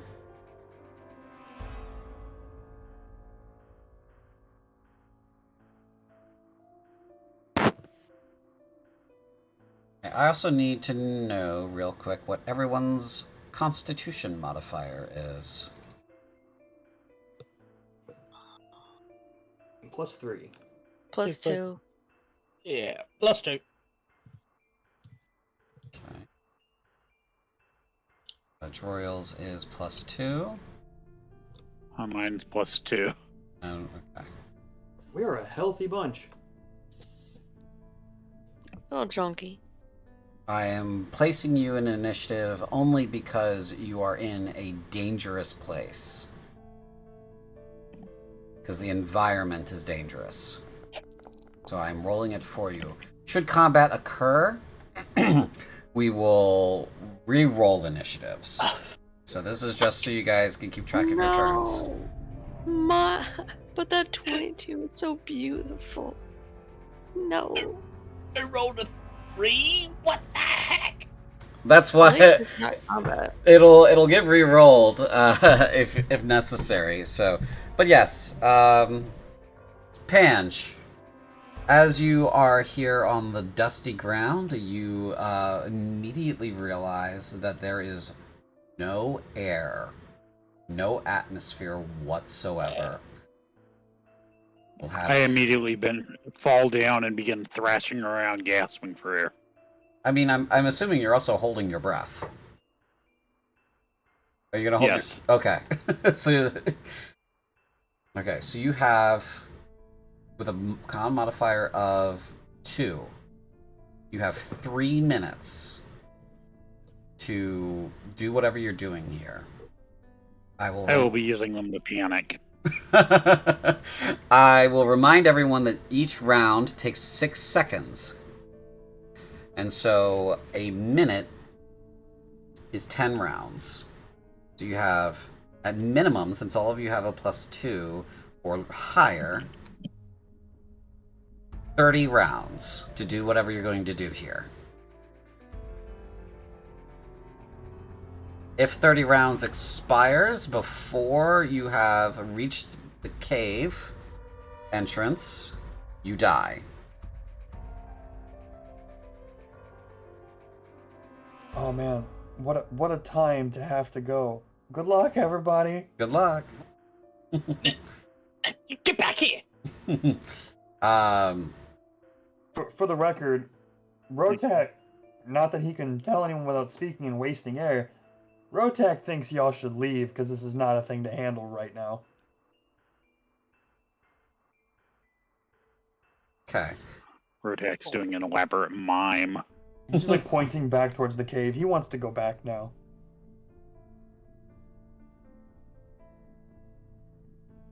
Oh, can't wait to watch this later. Good luck, everybody. Bye. Some other information about the environment for you guys. Notice I haven't clicked begin, or I have clicked begin, but more information for you. Your movement speeds are doubled. Ranged attack ranges are doubled. All objects weigh half as much. Strength checks and saves count for double. And gravity-based spells deal max damage because you are in low gravity. Because there is no atmosphere, you're also being bombarded with radiation. So every 5 turns, you're making a Constitution saving throw. If you are in bright light when it happens, you will burst into flames if you fail. And if you were in shade or darkness, you will begin to freeze if you fail.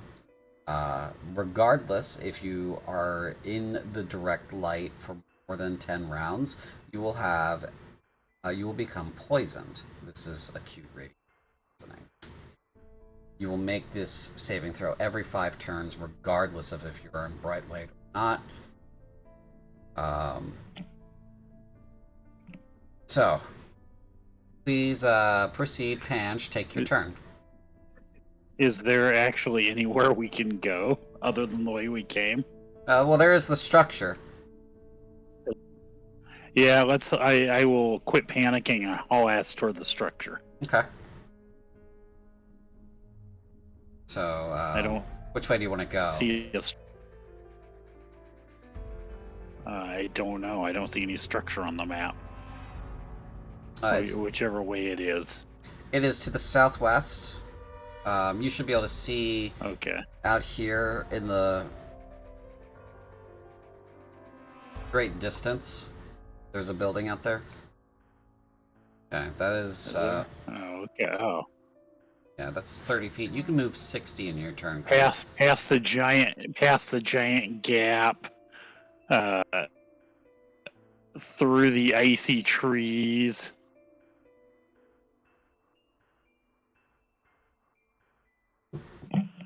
Panch has scurried off. Joyal, what are you trying to do while Panch scurries off?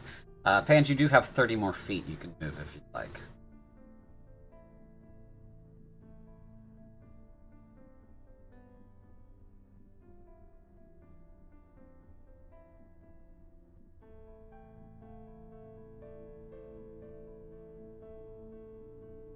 I don't think he's typing. Spell grants the ability to move across any liquid surface such as water, acid, mud, snow, quicksand, or lava, as if it were harmless solid ground. Up to 10 willing creatures can see with it. Motherfucker! Okay, fine. Waterwalk, the spell that you just got today, completely renders my chasm of magma useless. Okay, so you guys can walk across the lava as if it's not even there. So Panch, if you'd like to move another 30 feet, you certainly can. And if you'd like to take your action to also move, you certainly can. That would be another 60.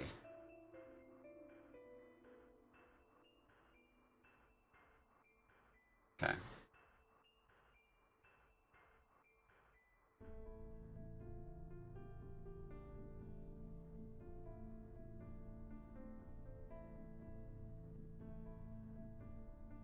You can get to here, and if you'd like to take your action to cross the lava.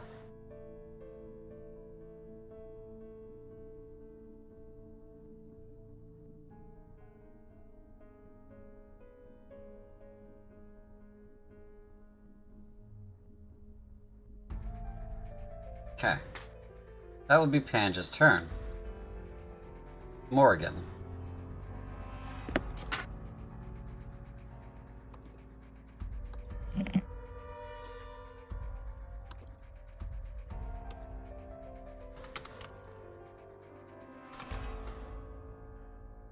You're going to dash the rest of the way. Alright. So you have a movement speed of 30, so you can move 60, and then you can move 60 again. So a total of 120.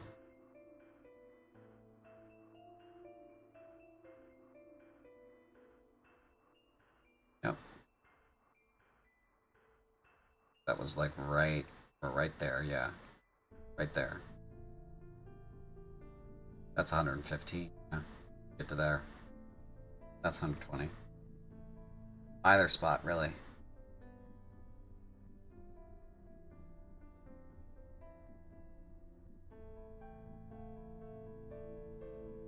Okay. Joriel, your turn.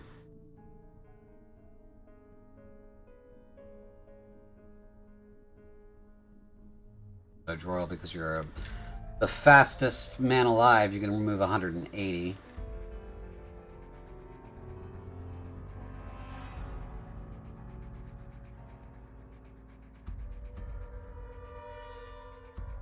David? Hey, honey, do you mind grabbing me a curly? Yeah.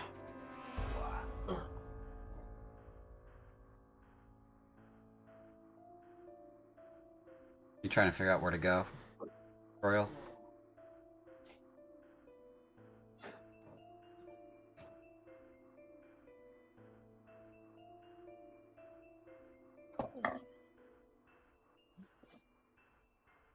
Already got bad head. Yes. Okay, so Zephyr Strike. So, 180 plus 30 is 210 feet. Joriel is just a lightning bolt across the ground.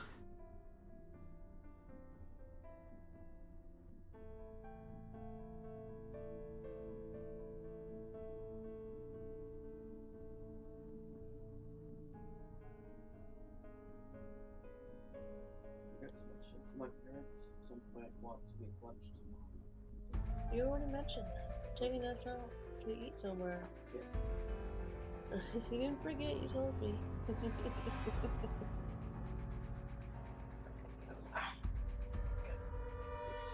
Oh,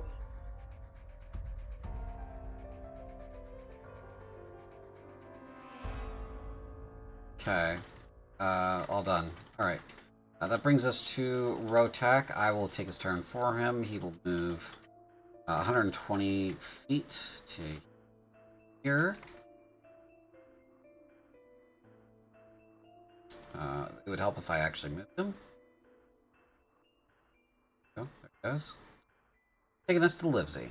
Fucking Nizak, sorry. So overall, it's 120 feet. Did you say? Yes. Uh, Right. Yeah, right about there at the edge. Out of curiosity, Mm-hmm. so it's 120. So original is 30 feet of movement, right? Right. So if I were, does that include jumping? So let's say I get to like 25 feet and then jump. Does that give me like extra? It'll give you like a little bit of extra distance with your strength, but you don't really need it. What if I perhaps, with the combination of the low gravity, move the 110 feet? Mm-hmm. How much extra movement distance is that going to? If you jump, I'll give you another like 40. So we'll go to, and do I have to pass a strength test to do that? No, this would be a normal sort of jump in the low gravity. You could distance quite easily. Okay, so 100. Oh no, so 120 plus another 40 gives me 60. Yeah. There. It's like it's neighborhood. I'll ping it. Yeah, that'll be right. Yeah. Hang on. 160. Here comes Nizak, taking a little Jumps jump. a little bit, and then he jumps, leaps over the Great Pandandrum. Like it's a game of leapfrog. Mm-hmm. Okay. And that'll be that. All right. Pans, your turn.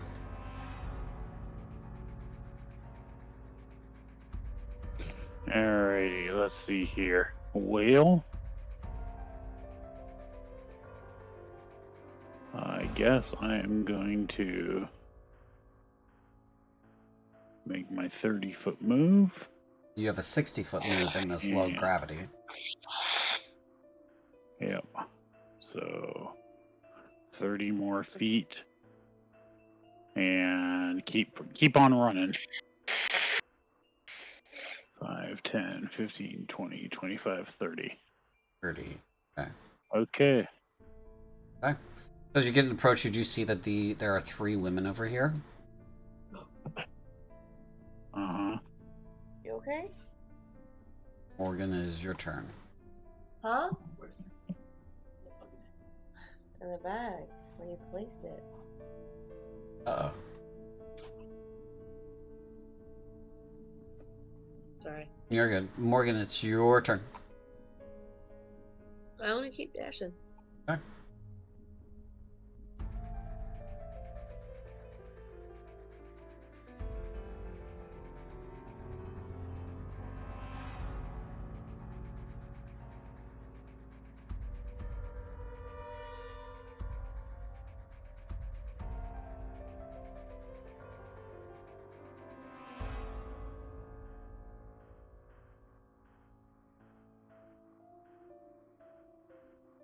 End of your turn. Yeah. Joriel. Just gonna wait for everyone. Yeah.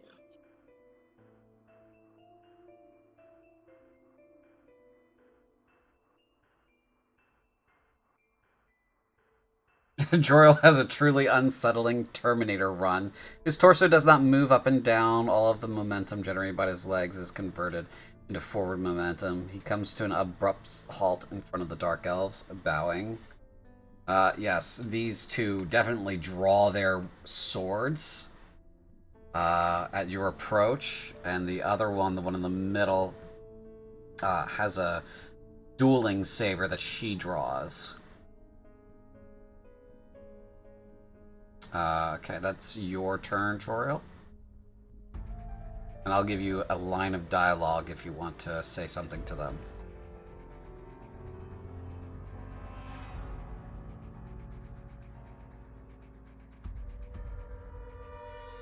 It's 120 feet. And Nizak.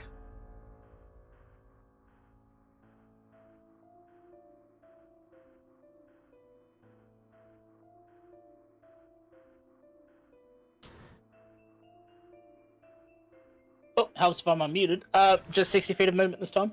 You can move 60 feet as your regular move, and then if you want to move again, you can move another 60 feet. Do There? Okay. I'll ping Yeah. those square for you. thanks.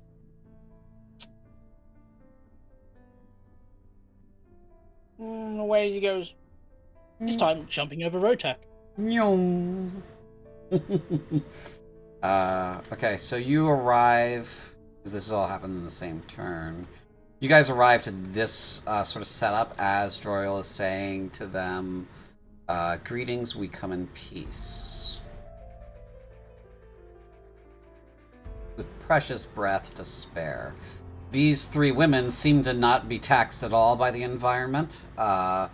The one in the middle says, that is far enough. This is holy ground. You stand upon the throne of death, unworthy to walk upon their world. Return from whence you came and await your true death, or suffer it here and now.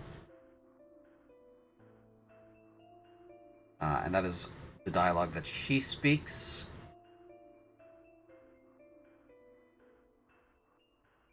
And you're all able to hear that. You're all within. So Pange, we come to you. Who's over here and is definitely out of range to hear any of that. Sorry. Yeah. Yeah, you're pretty far. You're over I'm 150. still running like hell. There's 30 feet. 60 feet. You can scoot Can I up do it? farther than that too. You can get another 60 feet if you take your whole action to run.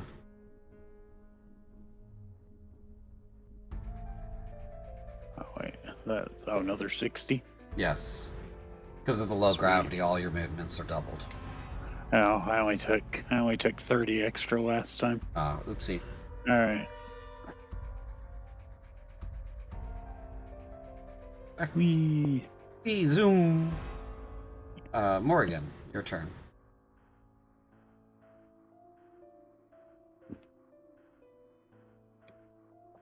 Just gonna move up next to Nizak and assess the situation between Joriel and the 3 women. I'm not willing to speak yet. Okay. Joriel, it's your turn. Anything you'd like to do?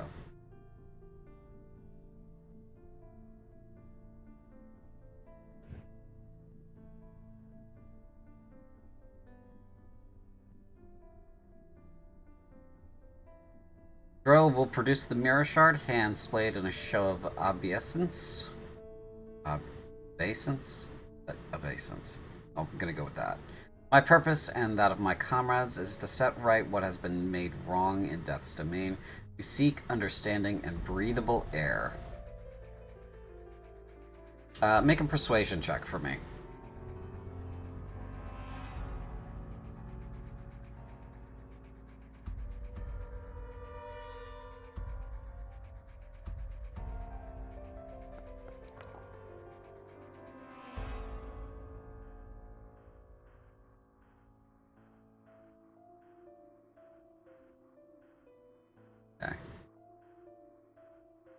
The priestess here kind of scoffs at you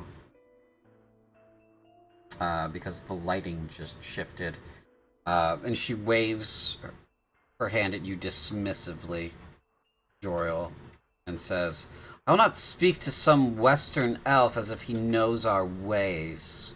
And she pans her vision across the rest of you, spots Nizak, and can feel the and Nizak, you feel this as well. The energy that exists between dark elves that sustains their immortality. And she says to you, "Wayward son, come here."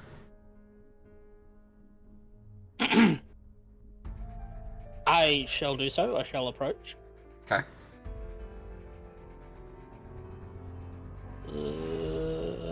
Yeah, you know you know better than to stand too close to them. Did you personal space. Did you get the messages from earlier? I did, yes. Okay, and you read through them? Yes. Okay.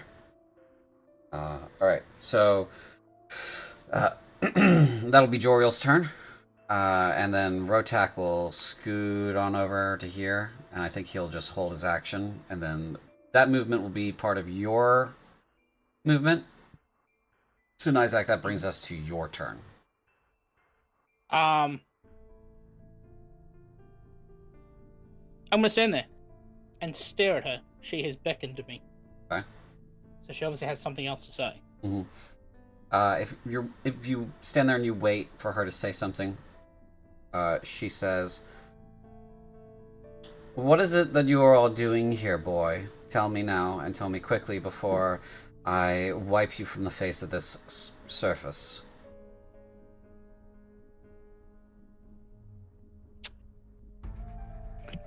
Fuck, I By can't remember what the we're doing. way, What'd you say, Panch? I'm assuming, by the way, about here, I'm assuming that I put on the brakes and continue to tumble Yeah, you into probably. this group, Yeah, you probably just kind of like. Let me see. Your line. just like in a cloud of dust. Yeah, when you get here, this one puts her bow out and stops you. Just stops you with her bow. So you kind of just boop, boop. There is grass underneath you. I give her a thumbs up. She looks I'm down. still holding my breath. Yeah, she looks down at you and dismisses you. So Nizak, that's what the priestess says to you, and you do recognize that this is a priestess. she raises a good question, which I can't remember. What the hell are we doing here? Well, you guys kind of were exploring. You were exploring on the castle on the behalf of the Comtesse. That is the first thing that immediately comes to mind. But there's like no particular reason like why we're here. It's kind of just we went exploring, And went through, Mhm. and then Yeah, you weren't given instructions to come here. This is kind of an Right. accident. You got here by accident. right, okay. I'm going to say to her, we are simply exploring on behalf of the Countess. We require asylum. Be more specific. Who is the Comtesse? The one who rules these lands. Make a persuasion check. You can have advantage for this. Oakley dokley. Because you said something that you may not fully understand what you said. 15, okay. It could have been a 19. Where is 1d4? Go ahead and roll the 1d4. Oh, okay, alright. No, not 2. No, oh, damn it.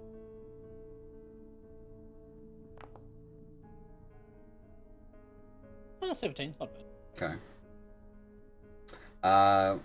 She narrows her eyes at you and does some gestures with her hands, kind of invoking a feeling of embrace. And you can breathe again here.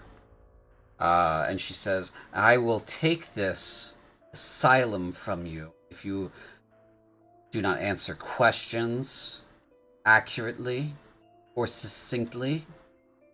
And I will leave you spinning in the void if I become angry. You have Oh boy. bought yourself time. Speak, so speak. This is a holy place, and I will not have you trudge upon it wantonly or with reckless abandon.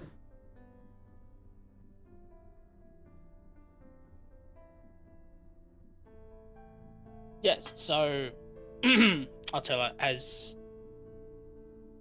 I said earlier, we are here and we are exploring on behalf of the Countess who rules these lands. We have come across here and this holy site completely by accident. We have no intention of taking or desecrating the halls that lay behind you, or this land that we stand upon.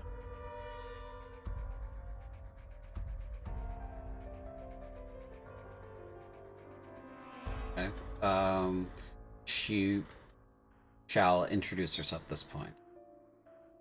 I am Priestess Liliat Aslitia, and you are?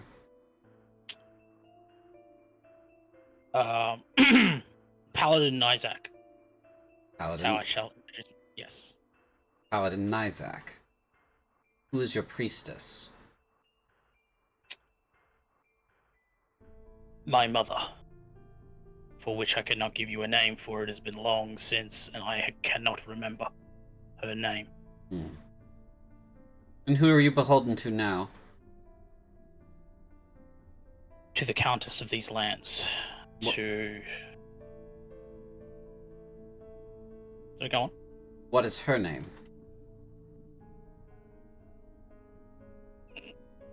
TBI, what's her name? Quick! Her name is Illyria Allenmord. Oh, okay, right. Comtesse Illyria Allenmord. Yep, so I will say yes. Countess Illyria Alamo. She straightens up at the mention of this person.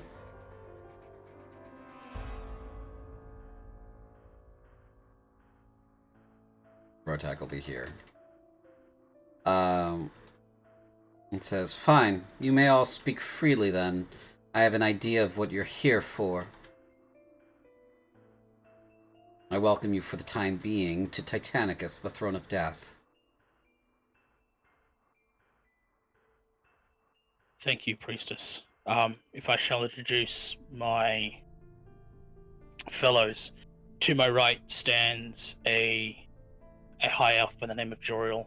To my left, Morgan, you're just your outer appearance is human, correct? Yes, but you've seen my werewolf form. Yeah. And a Kruth and a human named Morrigan. And behind me, I have a Scaldy by the name of Rotak, who is new to the ways of civilization. And then to my left, near the human Morrigan, is my lizard wizard, the Great Panjandrum. Still holding my breath. Give a thumbs up. The Great Panjandrum, you can breathe. I'm gonna just pat him hard on the back. Him to breathe.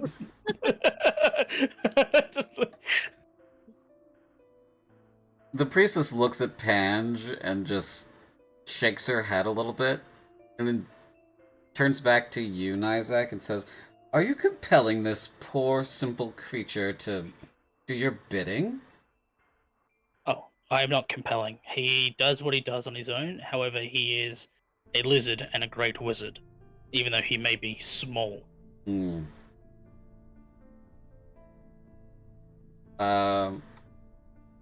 Yeah, I'm not gonna make you roll a persuasion for that. She just is dubious.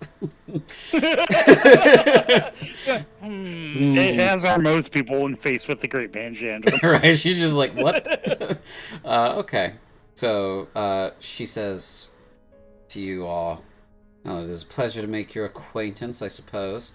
These are my guardians. Their names are not important to you now. So, you've come... Name. No, their names aren't important. That's not what their name... Never mind. Did I mention he's a great wizard? So, you're exploring on behalf of the Forgotten One. And it led you here. Yes. Joriel speaks up again, carefully. "I'm a Plains Elf, narrow but important distinction. The Countess asked us to learn what happened, to understand what went wrong in the spectral realm so that it might be made right. We are but her and Death's servants."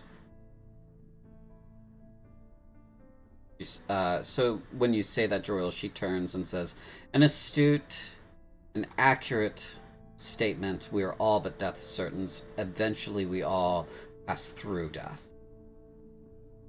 Fate follows everything, and is the end result of all.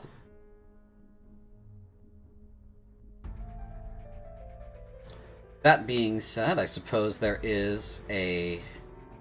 She's speaking in High Cruic, for all of you to understand her.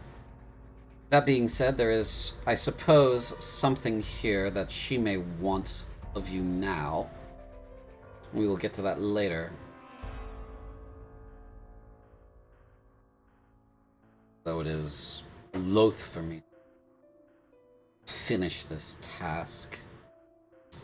Fine. Ask your questions if you'd like." Nizak will look around and give a nod to everybody so they may ask any and all questions. While breaking the fourth wall, I'm getting a drink.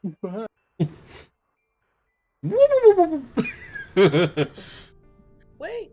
Okay. Bring back a soda pop, Dad. Alright, so if anyone wants to say anything to her, they certainly can. I'm gonna stay quiet for now, just observing. Mm. Can I kind of just run a insight check to kind of gauge her Sure. general mood and attitude towards us? Sure, yeah.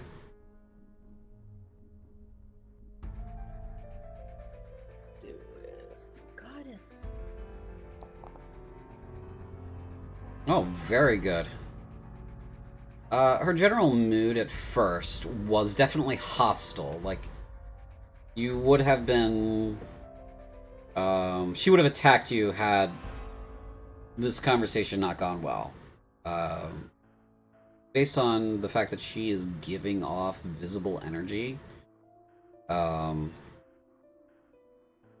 she's very powerful. That's what you're getting so far from your insight check. She is sort of dismissive of some of you in a sort of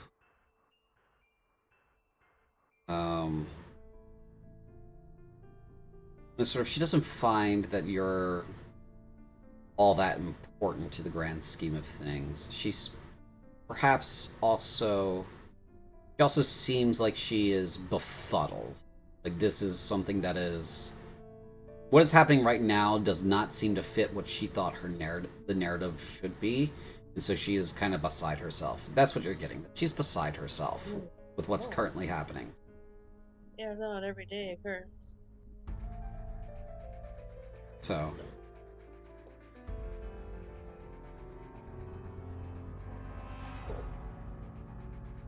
Anyone else?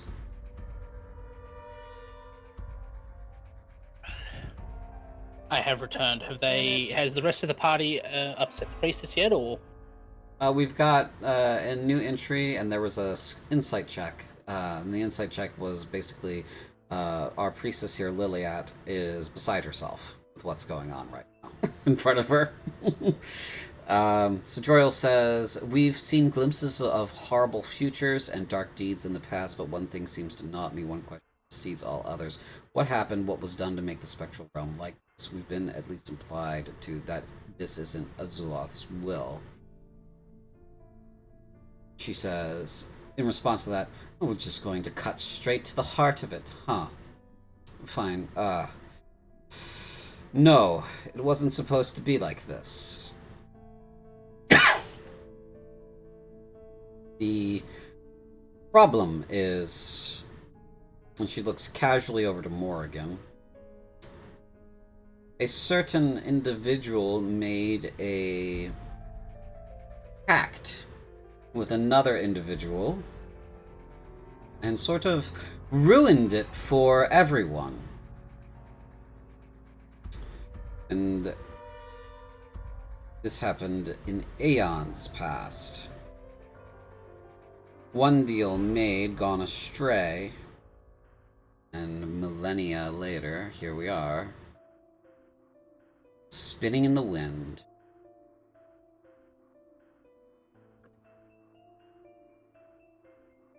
It is fickle how one thing can change everything.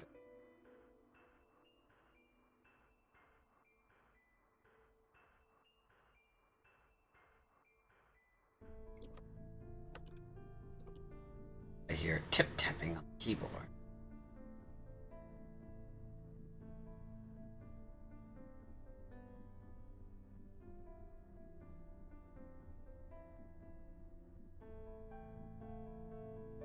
Like, I'm kind of getting this weird feeling or sensation when she looked at Morrigan. Mm-hmm. Like, there's some sort of, like, underlining implication. Mm-hmm. And it's kind of, like, making her feel, like, a little uneasy and uncertain because she would know most of the history of the Kakanites and how they came to be, but there was never any concrete legend. There was always like a grouping of legends, right? That kind of said, oh, it's this and that. So yeah.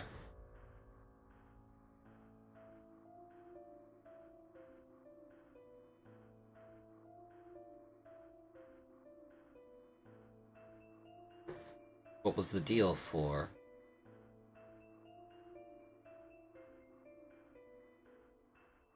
No. When you are faced with utter annihilation, the entirety of the destruction of your people, you would give everything, wouldn't you?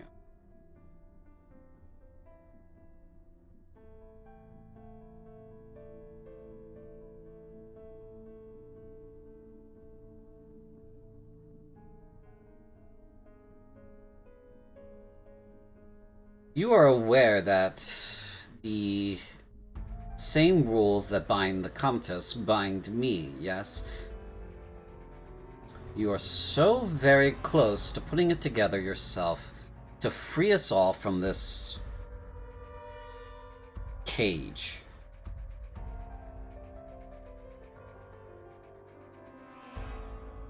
How can the deal be broken?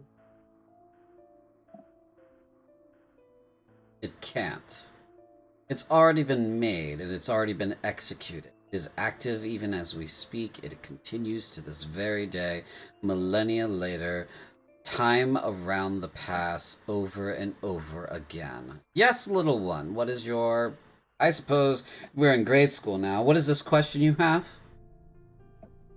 Is there something I can fireball to fix it? If only it were so simple. Though I do like your gumption. What about 2 fireballs? Ah. Nizak's gonna place his hand on the Great Panjandrum's head. Just look at him. I lick my eyeball. Nizak removes his hand ever so slowly and wipes it on his armor. Mm-hmm. Just in case. This... At least you're willing to do something about it is all I should focus on. When it comes to you, little wizard.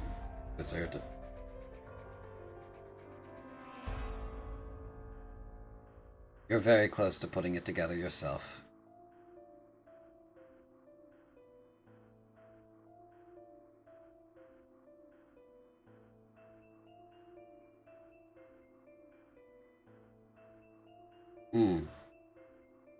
You've made a large assumption, and that assumption is close to being correct, but it is wrong. You have the actors wrong. Dart did make a deal.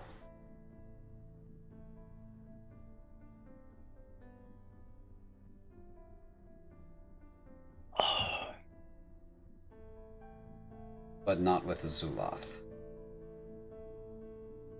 You seem, son, to have put something together yourself. What is it you'd like to say?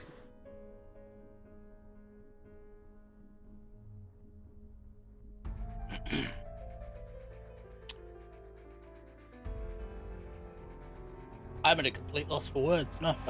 Oh, I see. I'm just, yeah. And I was about to, and this is in character, I was about to congratulate you and also praise her for selecting you, and yet here we are. You have, aside from the fact that you are clearly a testament to the strength of your gender, you have disappointed me in this very moment.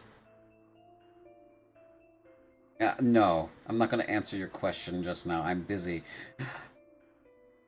Do not He crosses his arms and grumbles. and pouts. Do not mistake this criticism, Paladin Isaac, as a dismissal. Impressive, yes. And if I had daughters still, I would offer you to one of them. But that time has long come past, so there is something that I will entrust into your hands alone as a testament to the trust that I will put in you. Because she has put that trust in you. But that'll be after our conversation. I see that this, and she gestures at Joriel, Western elf here, is the one that has been piecing things together. So, perhaps you should educate the rest of your group here and let them know what you're thinking and what you're putting together.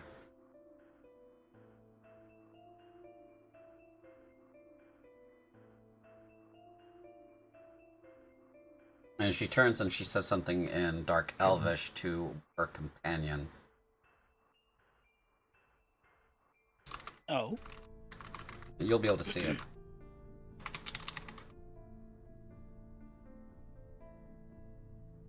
Am I audible, ma'am? Sorry, who was that?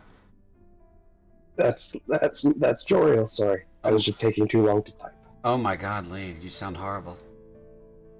That's all. Joriel will say, Dark made a deal to save humanity from elven extermination. What other power could he have made it with? Not with power, not with the earthly gods had already sealed away the light and dark gods. Was it with one of them? She nods slowly. You can free us all from this dance if you just speak its name. And she takes the item that is passed to her from the Night Singer Huntress. Is his deal why Behemoth and the demons believe this land is theirs? No, but you are on the money. As your people, well, not your people, but your people, and she turns and looks at Morgan again, like to say, you are now thinking, with your 26 insight check, that she thinks you're human. And she is regarding you in that fashion. And thank you for saying his name and connecting the dots for me. Now I can speak more freely, and so could the Comtesse. Yes, Dart made a deal with Behemoth. Thousands of years ago. Thousands and thousands. So many years back to the beginning, when it first came round, he made that deal. Which is why we can't fix it. We can't go back. Only go forward. Which is why killing, or why she wants us to traverse into Behemoth's realm and do something to him. The places like this, and she gestures to the ground, do not exist inside of the movement of time itself. But that is one of the things that taxes our Lord so. Because he prevents the flow of time in these places, making them vulnerable. Then he cannot act more directly other ways.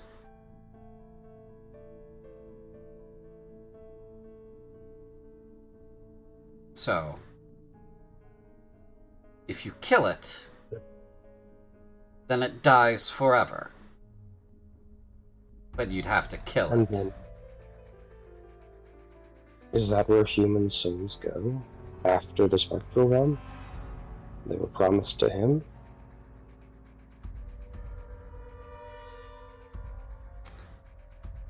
So very refreshing to see someone put it together all at once. Do you know how long it took for the rest of us to figure this out?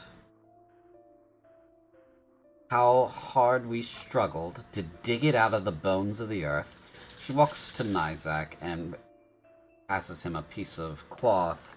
It's about maybe like 9 inches. It's something's is within the cloth. It's bundled together. She passes it to you.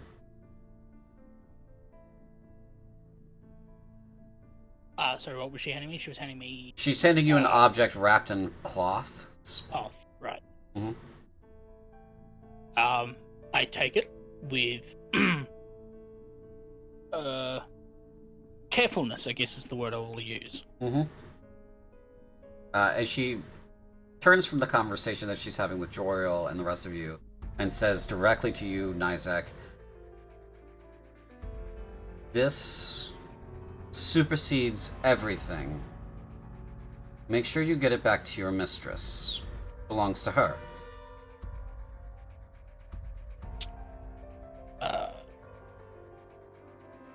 Nizak will put it away in his backpack with a dutiful nod. Mm-hmm. She then finishes her thought with Joriel. Says, yes, Dart made a deal with Behemoth thousands and thousands of years ago. It would not matter if we waited until things were destroyed and then began again to kill him, to head him off the path. The deal has already been made. Doesn't matter anymore. What he sold was the souls of everyone. Everyone was sold out. Elven souls too?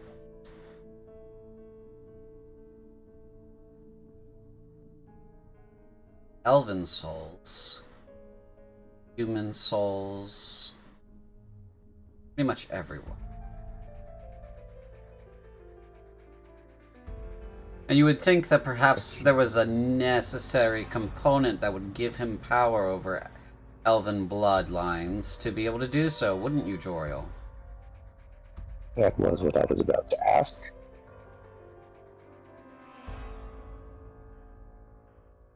She kind of stands a little haughty for a moment there and leans on her sword, the tip of it in the dirt,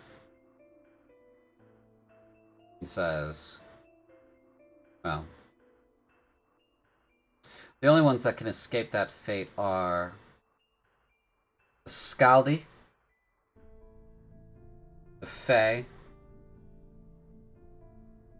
the Ith,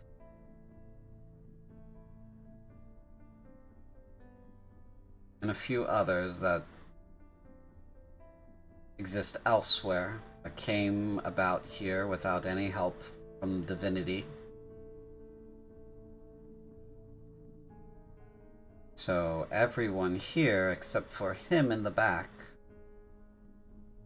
are already promised an oblivion.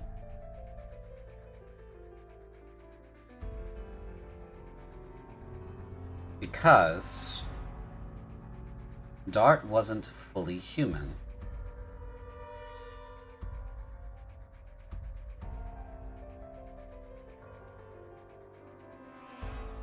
He was a half-elf.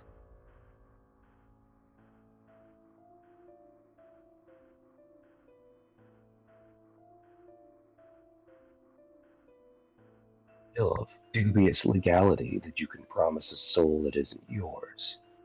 But I understand. Is of dubious debt collector. Take what may not be theirs.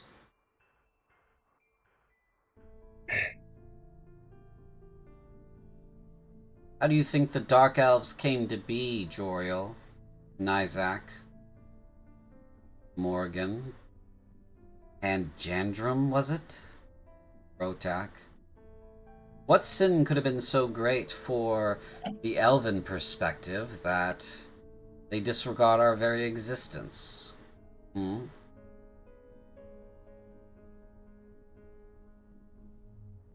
Being descended of Dart's lineage? Being the ones that gave him life.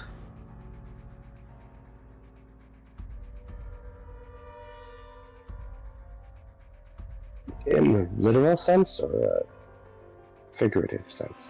One of his parents was an elf. And back in his day, or your day, I suppose, as you've seen him, there were no Dark Elves. So those that lay with mortals were shunned to the darkness, to the dark corners of the world, becoming the Dark Elves.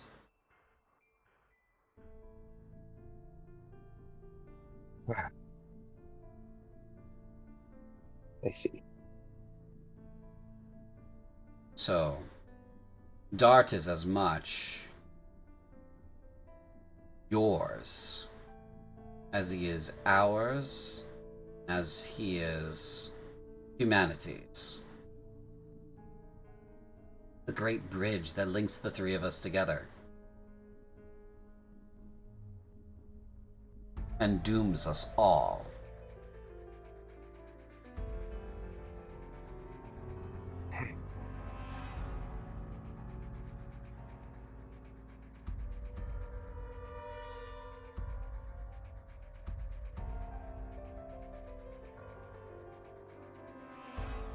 Royal's kind of just not fully able to understand.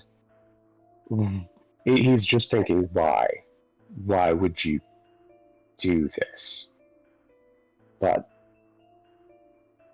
he doesn't say anything for the moment.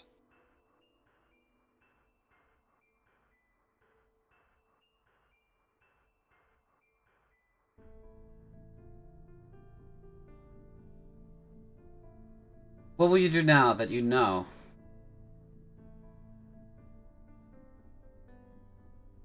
What could you do now?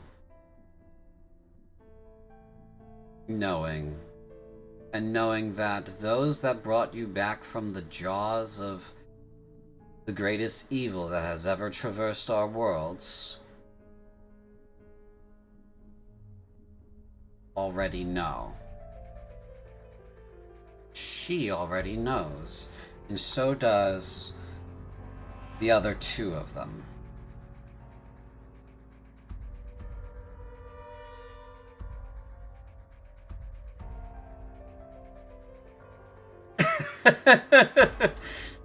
Yeah, Pange, your wheels are probably turning. Like, how am I involved here?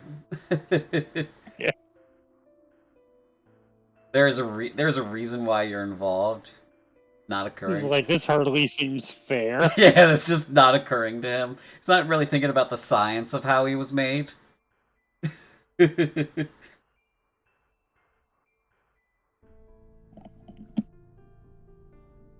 So she says again to the five of you, what is it that you think you can do? What is it that she thinks you can do that the rest of us who already know and have already been working to fix it can't?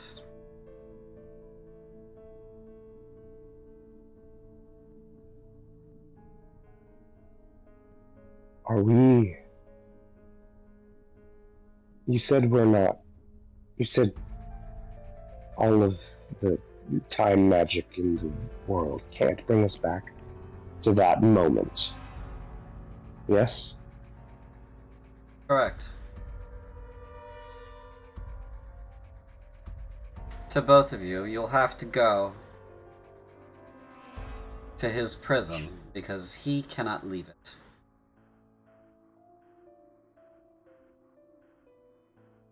The dark gods can reach across with their arms and their fingers and their claws into mortals and whisper sweet nothings to them, tempt them forever, and do those sorts of things, but they cannot actually cross over. That is impossible. No, so in order to actually do about this, you would have to go to the source.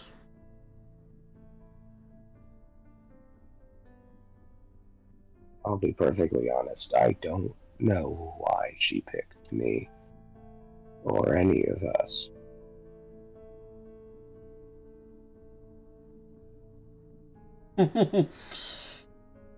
It's quite the weapon, but I'm not sure if that'll be the only thing that'll help you.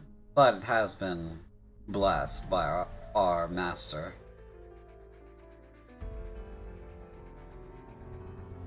You'll need it. And weapons like it.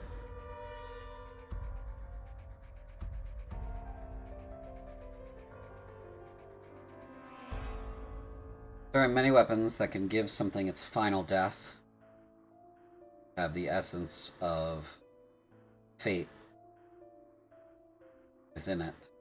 Perhaps that is why you are here, to make such an assembly, arms, knowledge, of such a leveled skill to be able to use them.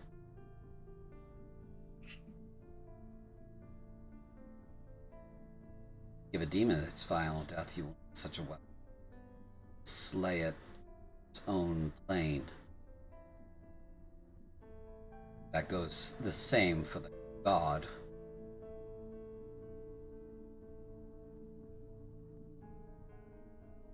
Do not think it will take just one weapon, though, Morrigan. You will need, as you say, many.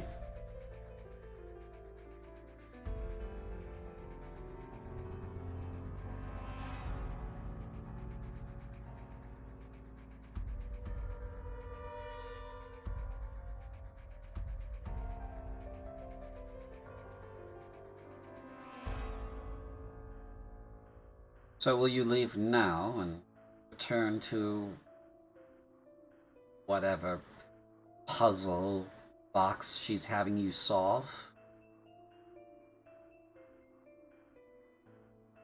You mentioned we needed to take that item back to her immediately, yes? As soon as possible.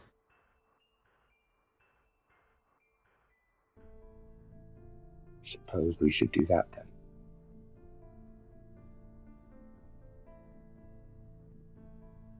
Yes. You will be able to return, but we may not be here. We go where fate wills us.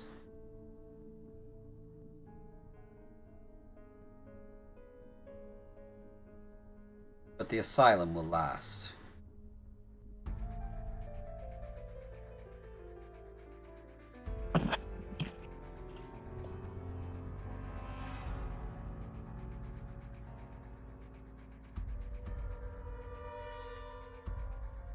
In which case, thank you very much for your help and understanding.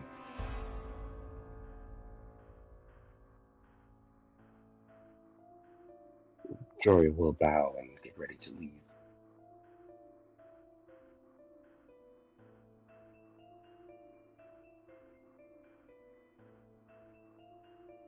She waves you off with a hand, dismissing you. Yes. Do leave. You have a great deal of work to do, though it may avail you of nothing. Still, any sliver of a chance is worth exploring, as you now know the stakes. How pervasive they are.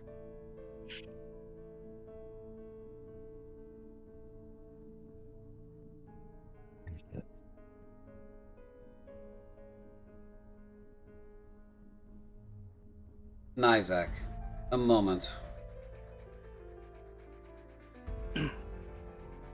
Yes, priestess. Hey, there we go. Can't move my controls.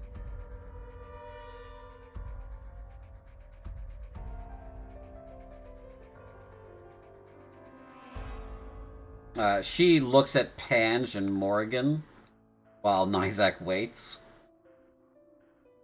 Definitely a scooch along now. She gives you a scooch along now wave of a hand. I remain oblivious. Some words are not meant to be spoken in front of others. Little one, please scooch along. I'm gonna pick Pange up. Pick him up like a football and spiral him over to Morgan. Would you have placed him? Wait, as Morgan's carrying me away, they say the great Pangeandrum did not like her very much. Does it like what? The great Pangeandrum did not like her very much. Oh, I know. The great Pangeandrum thinks that if she fell in water, she would float. I heard that. She says. The great Pangeandrum meant you to. Oh, don't go long now. She makes a very rude, dark, elvish gesture. This It's just going out at her. As you scooch away, the priestess turns to you nicely and says, "He's spunky. He's okay." Great Pangeandrum is both great and a Pangeandrum. I am unsure what to do with him, but he is a good ally. You seem to have several good allies. I trust before long, things will get intense for you. Remember that what we all strive for in our various enclaves and temples is the same thing. It's freedom to pursue our ultimate fates, embrace it, and to pass to here his graces. I know that things are not what we want, and I know you may question whether or not you truly belong where you are. But you are here. She picked you for it. Do not question why. That will lead you down a road of begging for answers that may never come. You'll have to find the why or make up the why on your own. We have been at this for such a long time. Sometimes give in despair.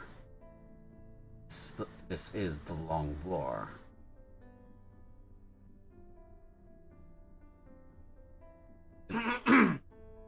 No, Isaac will nod.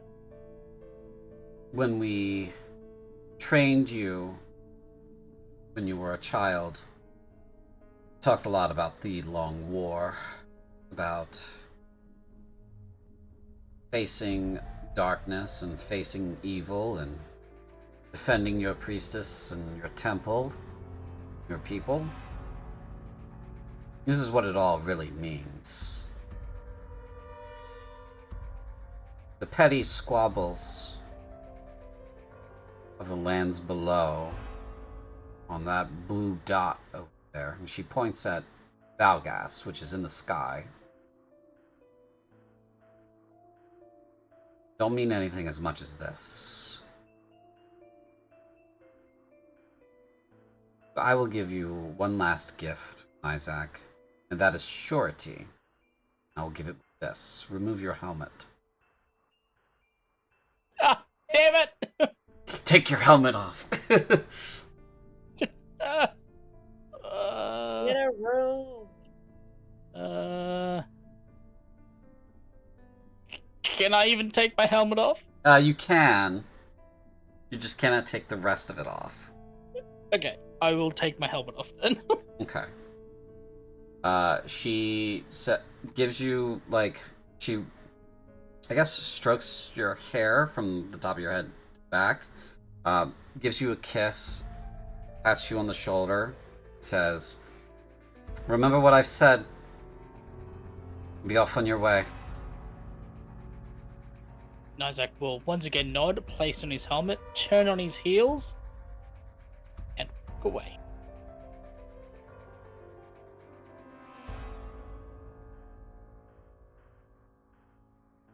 Are any of When you... you get near Go ahead. Morgan, Go I was ahead. gonna say when Isaac gets nearer to Morgan, like I look at him and say, Isaac and the priestess sitting in a tree.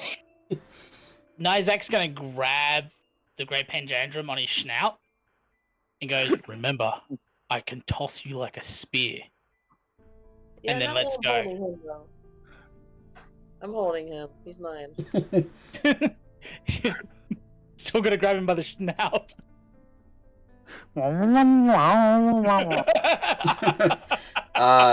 Does anybody look back to these three? Joriel probably will. Okay. If only in the reflection of the mirror. As you're looking back in the reflection of the mirror, they begin to fade, and then they're gone. Oh. Shit. Well, does that mean we can go back? Just kidding. I'm tired. I suppose, I mean, we don't exactly know where to find her, but I imagine going to the solar means is our best shot. I know we were just there. I guess we can ask around. We can ask, Balkarog, and we can ask, yes. I Hey, get Clive, the distinct impression Clive does not know where she is exactly. Why would you say that? What is it about Clive that would give you any impression that he knows nothing at all? If Clive anything, barely knows his ass from his elbow. if anything, we can sit the Great Panjandrum in front of Clive and get the Great Panjandrum to ask him a million questions until he tells us where she is. This is just a thought. Fair enough. Hey, Great Panjandrum, Eh? do you not have many questions for Clive? Just any and all questions? Oh. The Great Panjandrum has so many questions he could ask. Nice aquatorial. See? We just sit him and we corner Clive. Just sit the Great Panjandrum in front of Clive and let what happens happens. Fair enough. Maybe we should start moving quickly in case the spell they used to let us breathe ends with their disappearance. Sounds like a fantastic idea. It's been a while, though, guys. You should all roll Constitution saving throws. Fair enough. No. Because God. radiation. This is true. Saving throw. Show me potato salad. That is not potato salad. I've now got cancer. You It is. well either, though. It is on the night side right now, so. One for you. Nizak, you take 4 points of cold damage. One for you. And you take 2 points of cold damage.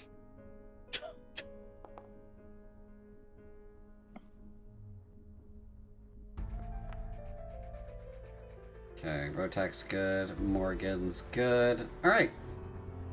And Joriel is also good. Alright, you guys, I'm not gonna make you do that. I'm gonna run and jump. Whee! Whee! Water walk does last for an hour, so unless we were there more than an hour, it should be okay. Yeah, you weren't. You guys make your way back to the cave, to the portal.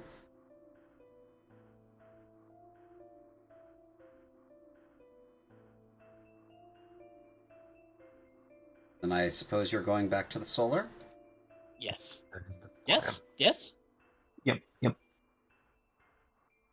I somehow just lost the entire site. Hold on. Oopsie. You know, come to think of it, now would be a great time to see if I can throw the Great Panjandrum like a football. Oh, jeez. I mean, you know, if I can't, it's suddenly no longer my problem. If I can, it's suddenly no Don't longer my problem. wizard.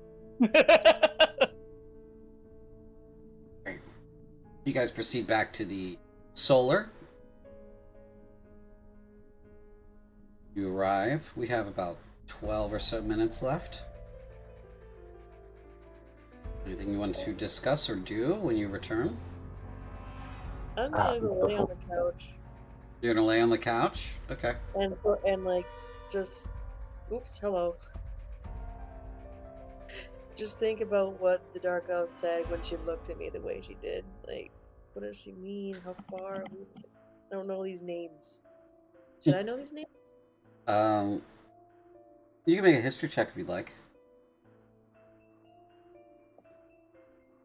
I actually am proficient in history.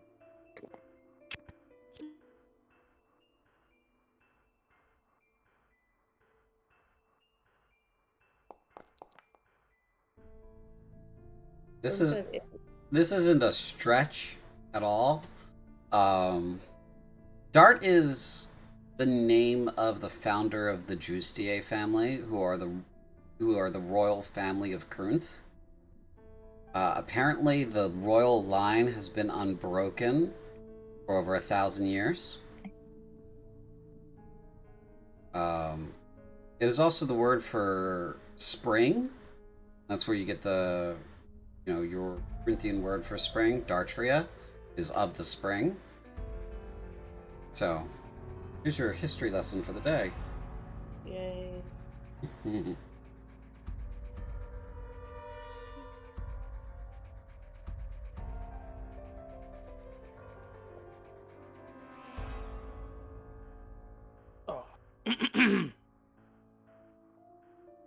Yeah, this scene's still yours, guys.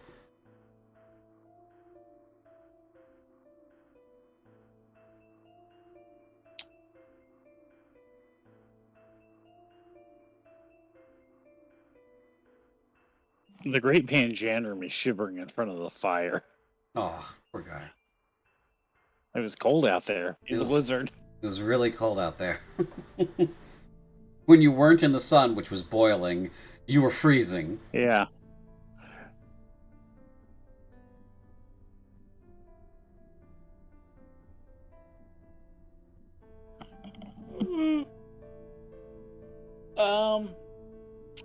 Is Balkrog here? Oh, there we go. Yeah, he's right there. Joriel will ask Balkarog when they return about finding the Countess to deliver the object. Balkarog says, "You wish to see the Countess herself? To give her an object?"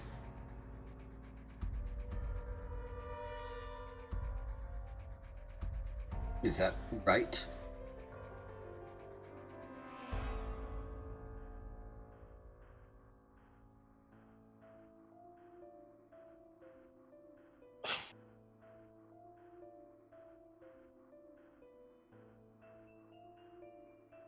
Then I suppose she will want to speak with you on her own terms sooner rather than later.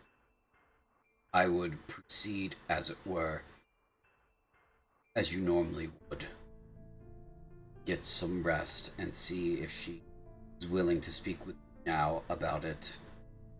You wake or reach a different point in the castle itself. Perhaps this enlightenment will give you further context into some of the things you have seen in the castle.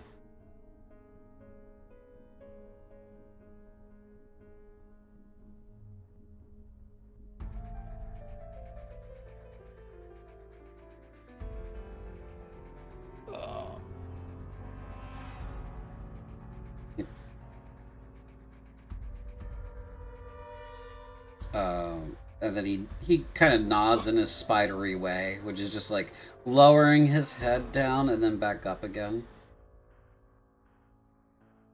Classic Balkrog. Classic Balkarog. Anyone have anything else they'd like to say? Did you inspect the object, Nizak? I have not.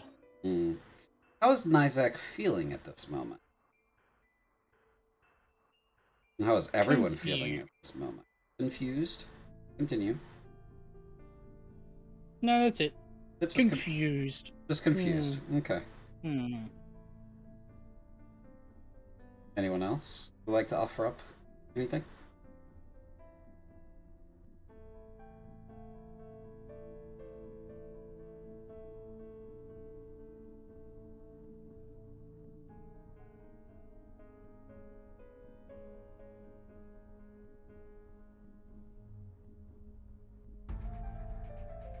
Alright, well, I will take the general silence as...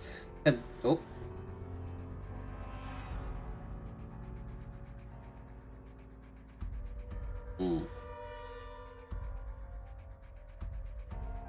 Alright then. Then I will end the session here for everyone. There's a lot to ponder about, so...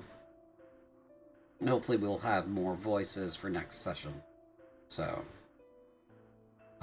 Yes. Yes. So, I'm going to go ahead and shut us down. Thank you everyone for coming out. Thank you players for coming in and having a good time with me. And a lot of interesting lore dropped this session, so definitely ruminate on that. Switch us over to the ending screen now.